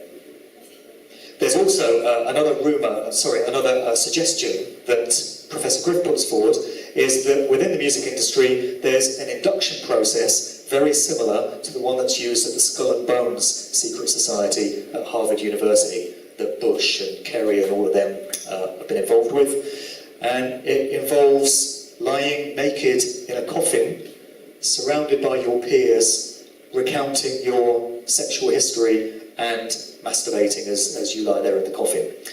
Griff claims to have evidence that this is what Puff went through to attain his position in the industry. Again, I can't say whether it's true or not, but that's a suggestion that's been put out there.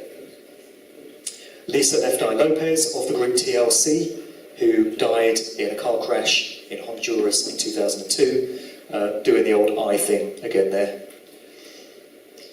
This is completely mad. It's interesting how the idea of the Illuminati has now entered the public consciousness to such a degree that you have school kids drawing pictures of pyramids and all-seeing eyes and bringing it home and saying, oh, this is the Illuminati and I want to join the Illuminati. There's so much knowledge of the fact that there is a secret society network running every aspect of human life that this is the sort of thing we're seeing. And there was this story from earlier in the year of this up-and-coming rapper, or struggling would-be rapper, trying to kill his best friend, trying to shoot him, so that he could join the Illuminati and therefore advance his career and go all the way to the top. He'd heard that in order to join the Illuminati, you have to sacrifice someone close to you. And so he tried to shoot his best friend. And he shot the guy in the hand, and the friend struggled with the gun, and then this guy ended up getting shot. But it's a completely insane story, as is this one. A Facebook page appeared earlier this year out of Kenya, and it claimed to be the official Facebook page of the Illuminati. And it was inviting people to join. Come and join the Illuminati, they said. Sacrifice optional. I'd never thought of that, but yeah, well, Kenya again. So this is a still from Rosemary's Baby. We're back to Roman Polanski, who made this film in 1968. It's an amazing film. It's quite chilling and quite unsettling, and of course it's presented as a work of fiction. And in it, you've got a young couple, Mia Farrow and John Cassavetes, her husband, and he's a struggling would-be actor, wannabe actor, and it's set in New York, in the building outside which John Lennon was shot many years later, as another coincidence. But you've got this young couple, and the guy is not having much success making it as an actor, and they fall in with a group of Satanists, and the guy gets offered the opportunity to fast-track his way to fame and fortune and success if he gives up his wife to be impregnated by a demonic entity and then to have this entity's baby. And I would suggest that, coming from Roman Polanski, there's a lot of inside knowledge that's been infused into the plot line of this movie, which explains what's really going on in terms of sacrifices in exchange for being fast-tracked to fame and fortune. I would suggest that this is going on in the movie industry and the music industry. People may have heard the classic legend of the bluesman Robert Johnson, who, in the story, made a deal with the devil, and he sold his soul in exchange for fame and fortune. That, again, I would suggest, is what's going on in the industry all the time. And when we're talking about selling your soul, you can't do it without addressing Kanye West. Prime example of an artist gone bad. When Kanye West first came out as a rapper, he was a producer before that for the likes of Jay-Z. He first came out as a rapper, and his first album, The College Dropout, was a modern classic. It was full of creative, inspirational lyricism that addressed really meaningful subjects. And there came a point in his career where you could pinpoint where the turning point had happened. And he was no longer putting out positive, inspiring, creative music. He was putting out the sort of mind-numbing garbage that you're getting from Kanye West now. And I think it was probably around the time that he appeared on this US telethon in aid of Hurricane Katrina, 2005. He's there with Mike Myers, and spontaneously, off script, he said on live TV, George Bush doesn't care about black people. Which is absolutely correct, but I'd probably leave out the word black. And from that point on, we have this. We have Kanye wearing his Baphomet t-shirt. We have him doing the old Illuminati pyramid sign. Here he is on Twitter in 2010. I've got a question about the Illuminati. What is it exactly? And why do people think pop stars have a membership? LOL. 2012, Illuminati, high society. Blah, blah, blah, blah. I guess he's discovered who they are. Here's some more Kanye tweets. Got a question. Can you devil worship on the new iPhone? Does Lucifer return text? It's all a big laugh, isn't it? And here's a compare and contrast. A Kanye lyric from his first album, 2003. The prettiest people do the ugliest things for the road to riches and diamond rings. And then the sort of stuff he's talking about now, which speaks for itself. Possibly the latest recruit to step up to the game, Robin Thicke. He's been around for many years, and this was him at the VMAs with Miley Cyrus a few weeks ago, wearing his Masonic striped jacket and indulging in the overall debauchery that's going on with the show, all part of the ritual. It seems Robin Thicke's been recruited. 2013 is his time. Just want to get on to some lyrics. Some of the lyrics that are going into records that young people are listening to, so-called hip-hop fans. Great, isn't it? Here's These Hoes Love Me Like Satan Man. There it is, Lil Wayne's Love Me. That's the sort of stuff Lil Wayne is putting out there. He's being held up as like the greatest rapper of these times. Big Sean featuring Nicki Minaj, a track entitled Ass. And the hook goes, would you believe, ass, ass, ass, ass, ass, ass, ass, ass, ass, ass, ass. Ass, dude. Ass. Ass. Okay. That's the opposite version. But it's not. You can tell I'm from down south. If you're from up here, it's ass. And also, go stupid, go stupid, go stupid crops up again. As indeed you will if you listen to this stuff. Wobble-dee, wobble-dee, wobble, wobble, wobble. They play this stuff on Radio 1. It's unbelievable. Nicki Minaj, this one's, I mean, you know, we can have a laugh about it, but look at it, I mean. Kiss my arse and my anus because it's finally famous. And then, my mother's here, I don't want to say this stuff, but look at it, look at it. This is what's being put out there, and who is Nicki Minaj's target audience? It's teenage girls. It's girls of 12, 13 years of age. I've got 2 young daughters. How much do you think I'm looking forward to them growing up and listening to stuff like this? Now this gets played on the radio, and what they do to make it acceptable for radio play is they'll delete one syllable. So instead of saying pussy, it'll be pussy. And instead of fuck, it'll be k.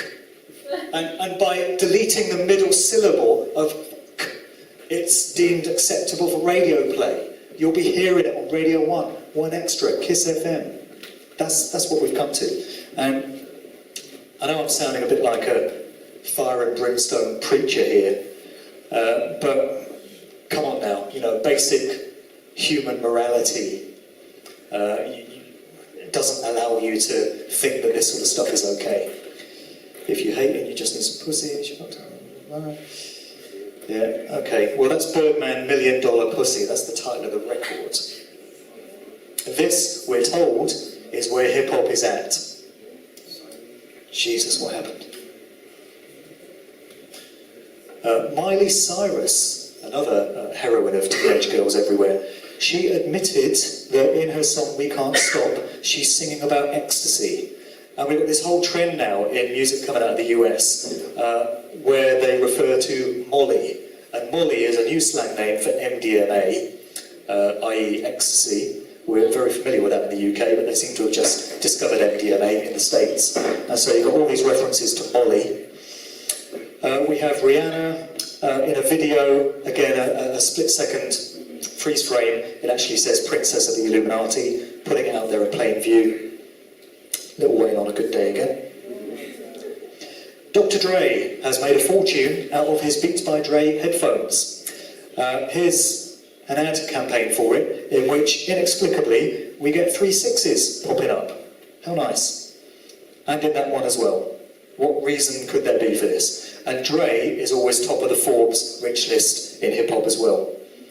It would appear we know how he got there. Oh. I told you we had Bono to come. When we're talking about shameful, sickening sellouts, we have to address Bono. If you judge a man by the company he keeps, then where do you even start? All the usual suspects, there they are. What a card he is, eh? What a laugh. Or laugh if you come from up here. Bono. What a guy. Okay, we're starting to wrap up now. Something we've not discussed so far is the influence of the Rothschilds. And when you're doing any kind of presentation on secret societies and cabals and Illuminati and the manipulation of human consciousness and human society, you can't leave out the Rothschilds. So recently we had Rick Ross, who stole his name from a famous drug dealer by the name of Freeway Ricky Ross, and apparently the original Ricky Ross wasn't too happy about it. But this Rick Ross is really William Roberts, and it emerged quite recently that he was actually a correctional facilities officer in the US prison system, which he probably didn't really want to come out considering he's posing as a gangster rapper, but it did anyway. So here's Officer Roberts with the cover for his Black Bar Mitzvah album, and interestingly, he's cavorting inside the Seal of Solomon, Star of David, Rothschild family emblem, depending on your interpretation of the symbol. And does anyone know who this is? It's not Phil Mitchell. It's Boy George. He's changed a bit, hasn't he? That's Boy George, and on the top of his head, for some reason, he's got the same symbol.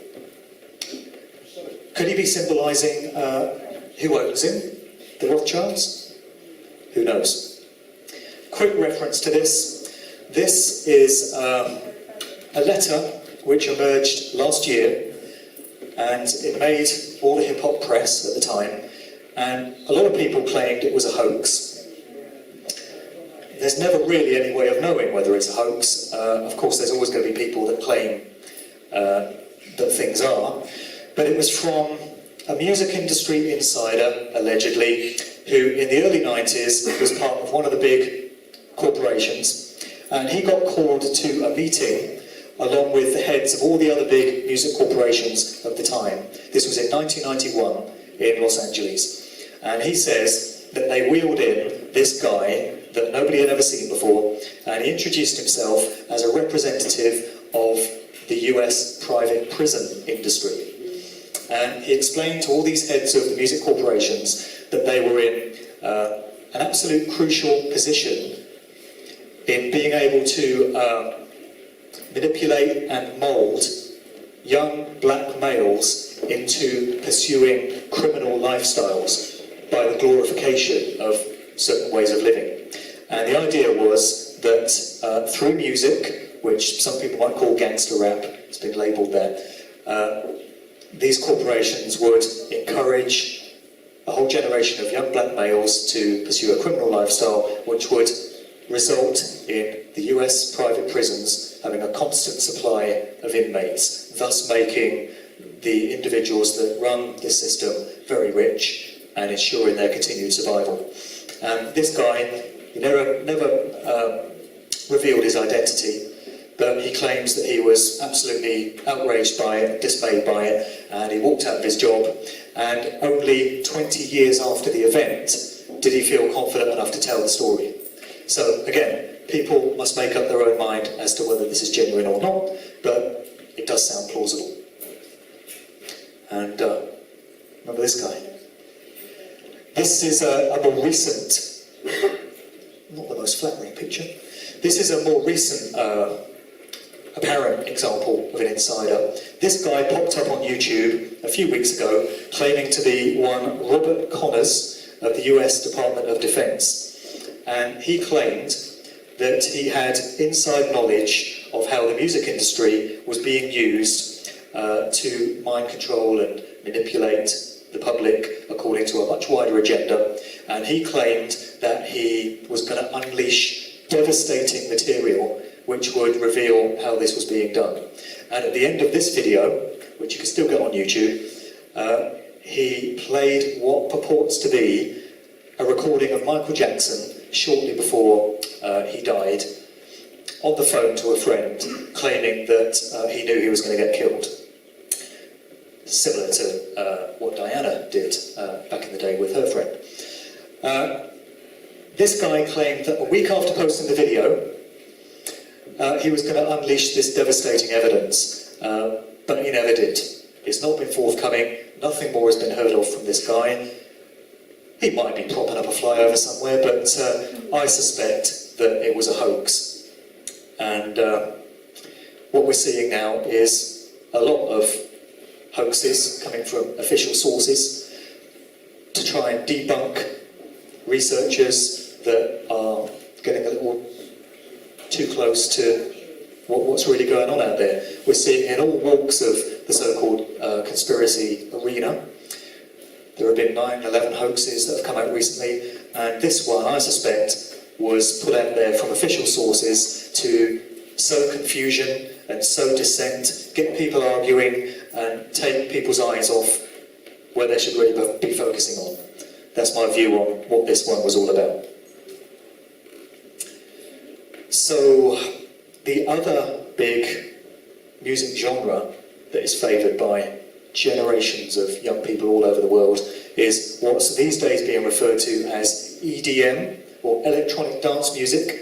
It's basically house music, club music, that's been around for 20-25 years in the UK, but it's just being picked up on in certain other parts of the world. And if the powers that be have done such a successful job in infiltrating hip-hop, R&B, pop music, you would imagine that they would also want to have a finger in the pie of EDM as well. And so I've noticed there's some interesting imagery starting to crop up in EDM circles. Paul Van Dyke, one of the biggest DJ producers out there, is using this intriguing logo in the form of a crop circle. Looks like an inverted pyramid. There's bound to be some occultic significance to it, which others will pick up on. And this is the symbol for a big dance music festival in Belgium called Tomorrowland. Interesting use of phrase again, and we've got the all-seeing eye in the middle of that one. So it seems the dance music scene is being infiltrated now as well. Why would you leave it out? So just starting to wrap up then. So far, given that we've talked about mind control and demonic possession and all the rest of it, you might think that all of this is pretty much doom and gloom, very negative, and of course it could be perceived that way, but I'm not going to end on that note, because I always want to end on a positive, inspiring note, and put out there the point that things don't have to be the way they are right now. The only reason things are the way they are is because people have allowed it to happen. People have allowed it to get this way. We've got the power of free will and choice, And we're living in incredible times now where all kinds of truth and all kinds of knowledge and all kinds of revelations are coming to the surface, and they just weren't there before. And we've got this awakening of human consciousness, and we've got an understanding of these great truths, and we've got the opportunity to apply our power and our free will and our choice to make things better. And I'm confident that that's what's going to happen. What it takes is people, first of all, facing up to the fact that this stuff is going on, and then undertaking not to make any kind of energetic connection to it, just to not involve it in their lives. With all this garbage music that we hear on the radio and in clubs and all of that, you don't have to be listening to this stuff. Good music is still being made. There's real artists out there. If you dig beneath the surface, you can find it. Don't play into all this stuff. This statement really resonated with me. If not now, then when? If not you, then who? And recently in an interview, I was asked, why are you doing all this stuff? Why are you putting this information out there? Why, it must be detrimental to your career. You must be burning bridges doing this. And I thought about it for a minute, and I just said, well, I've come to understand that all this stuff is going on. I'm in an ideal position to put this information out there to others so that they can make of it what they will. Given my background in the industry, hopefully what I say will carry some credibility and some relevance, rather than if somebody else had said it. So if that's the case, why am I going to say, oh, I don't want to do this, somebody else can do it? And I don't want to be saying, oh, I'll do it in a couple of years, it doesn't suit me to do it right now. If not you, then who? And if not now, then when? I just decided that somebody needs to say all this stuff, and now is the time to say it. And I think we're going to see some incredible times in the next few years. I think a lot of things are going to change. A lot of people are going to face up to these truths, uncomfortable and unsettling as they may be. The truth isn't always convenient, but it's always the truth. And we can make a difference just by applying our will and our intent to it. And that's what I feel is going to happen. I just want to mention the fact that in less than a month's time, we've got the People's Voice TV and radio channel launching. That's David Icke's project. It's going live on the 18th of November. TV and radio, 24 hours a day, online.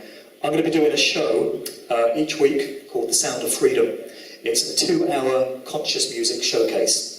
And it's the place to go if you want to hear real music by real artists who are addressing the many subject areas that the People's Voice is going to be going into, from the conspiratorial and the angry and the confrontational to the spiritual, uplifting, inspiring. Going to be doing that each week on that channel. So something to look forward to there. And just to finish, my website for all my other output is markdevlin.co.uk.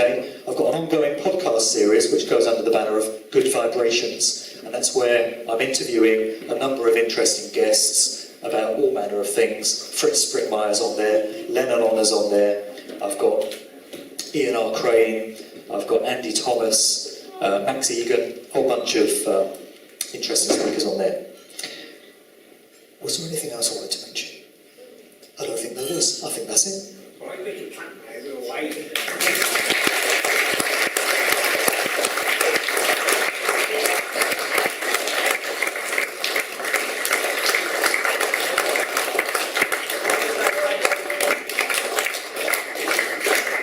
We've got about 5 minutes, so I didn't know if anyone had any questions. Happy to do questions if anyone's I use got all the one. bank there are.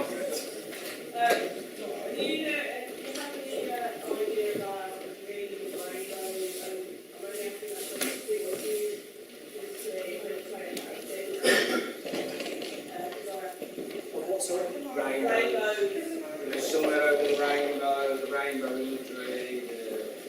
Well, Now this Q&A session is going to be quite quick because in a word, no, sorry. No further information, so...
Yeah, I've not come across that at all, but it's interesting stuff.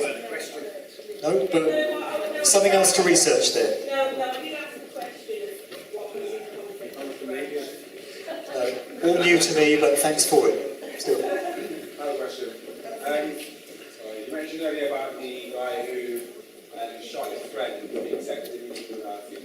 I have a close friend who believes that there is a kind of acceptance thing where they have to sacrifice a blood relation or blood relative, such as Kanye West is one guy. Dre's brother. Michael Jordan's dad. Exactly, yeah. And Jennifer Hudson, the whole family died. Yeah. So you said it's quite ridiculous. Do you believe they have to do that? It brings your mum and dad with him.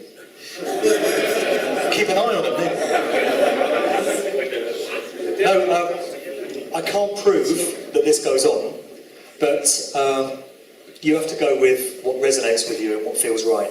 And it feels absolutely plausible to me that this sort of thing goes on.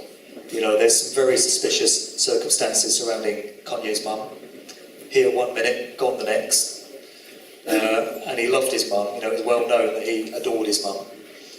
And Dr. Dre's brother, Jennifer Hudson's family, as you say, it certainly appears plausible to me.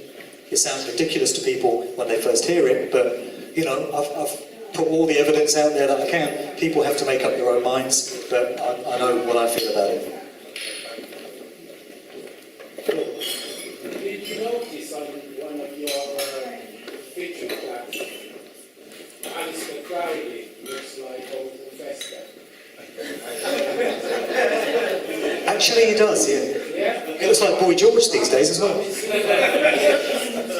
That he looks like old Professor. And on one of your pictures where you saw, who was that girl who was doing that? Beyonce. Yeah, you said it was 2 6s, the other 3.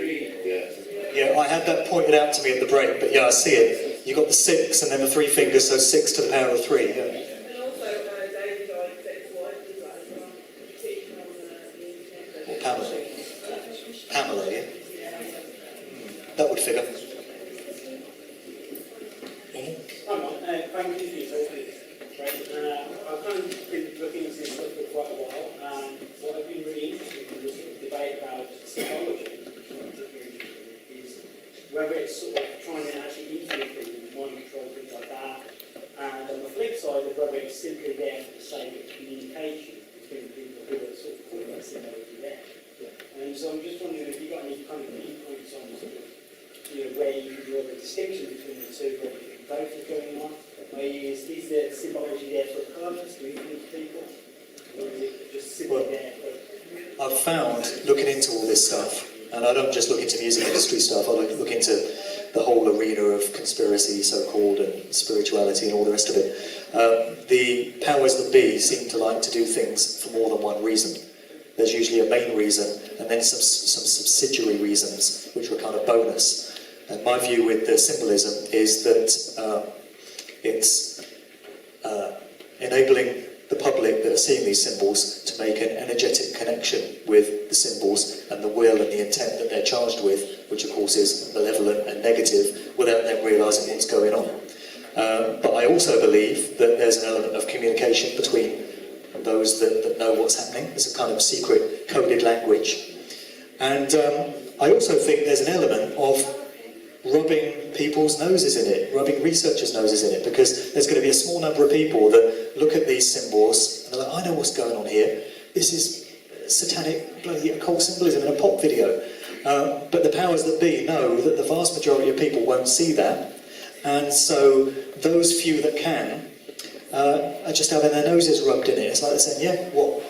You know what we're doing, we know what we're doing, that lot don't, and they never will. What are you going to do about it? I really do feel they're kind of playing mind games with us. But that's going to change. Hi, Mark. It's interesting that most of your focus was on hip hop and not rock music. I wonder if rock and metal is less prone to manipulation. It's coming from a more underground level, and there's more of a sort of close culture, positive culture amongst sort of metal fans and whatever. Whereas hip hop tends to be very materialistic in its basis, and I'm wondering if that's why perhaps rock music hasn't been manipulated. Well, hip-hop's very materialistic now, but it wasn't always that way in the early days.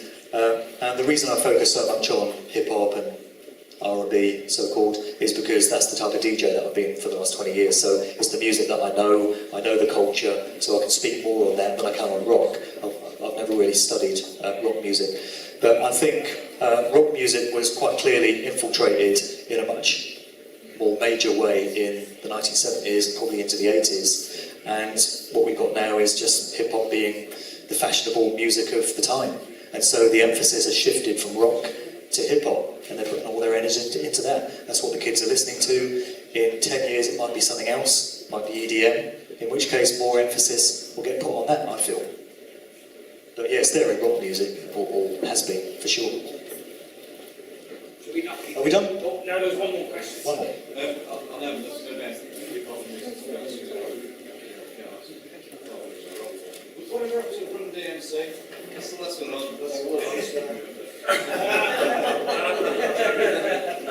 Well, that's an interesting one because...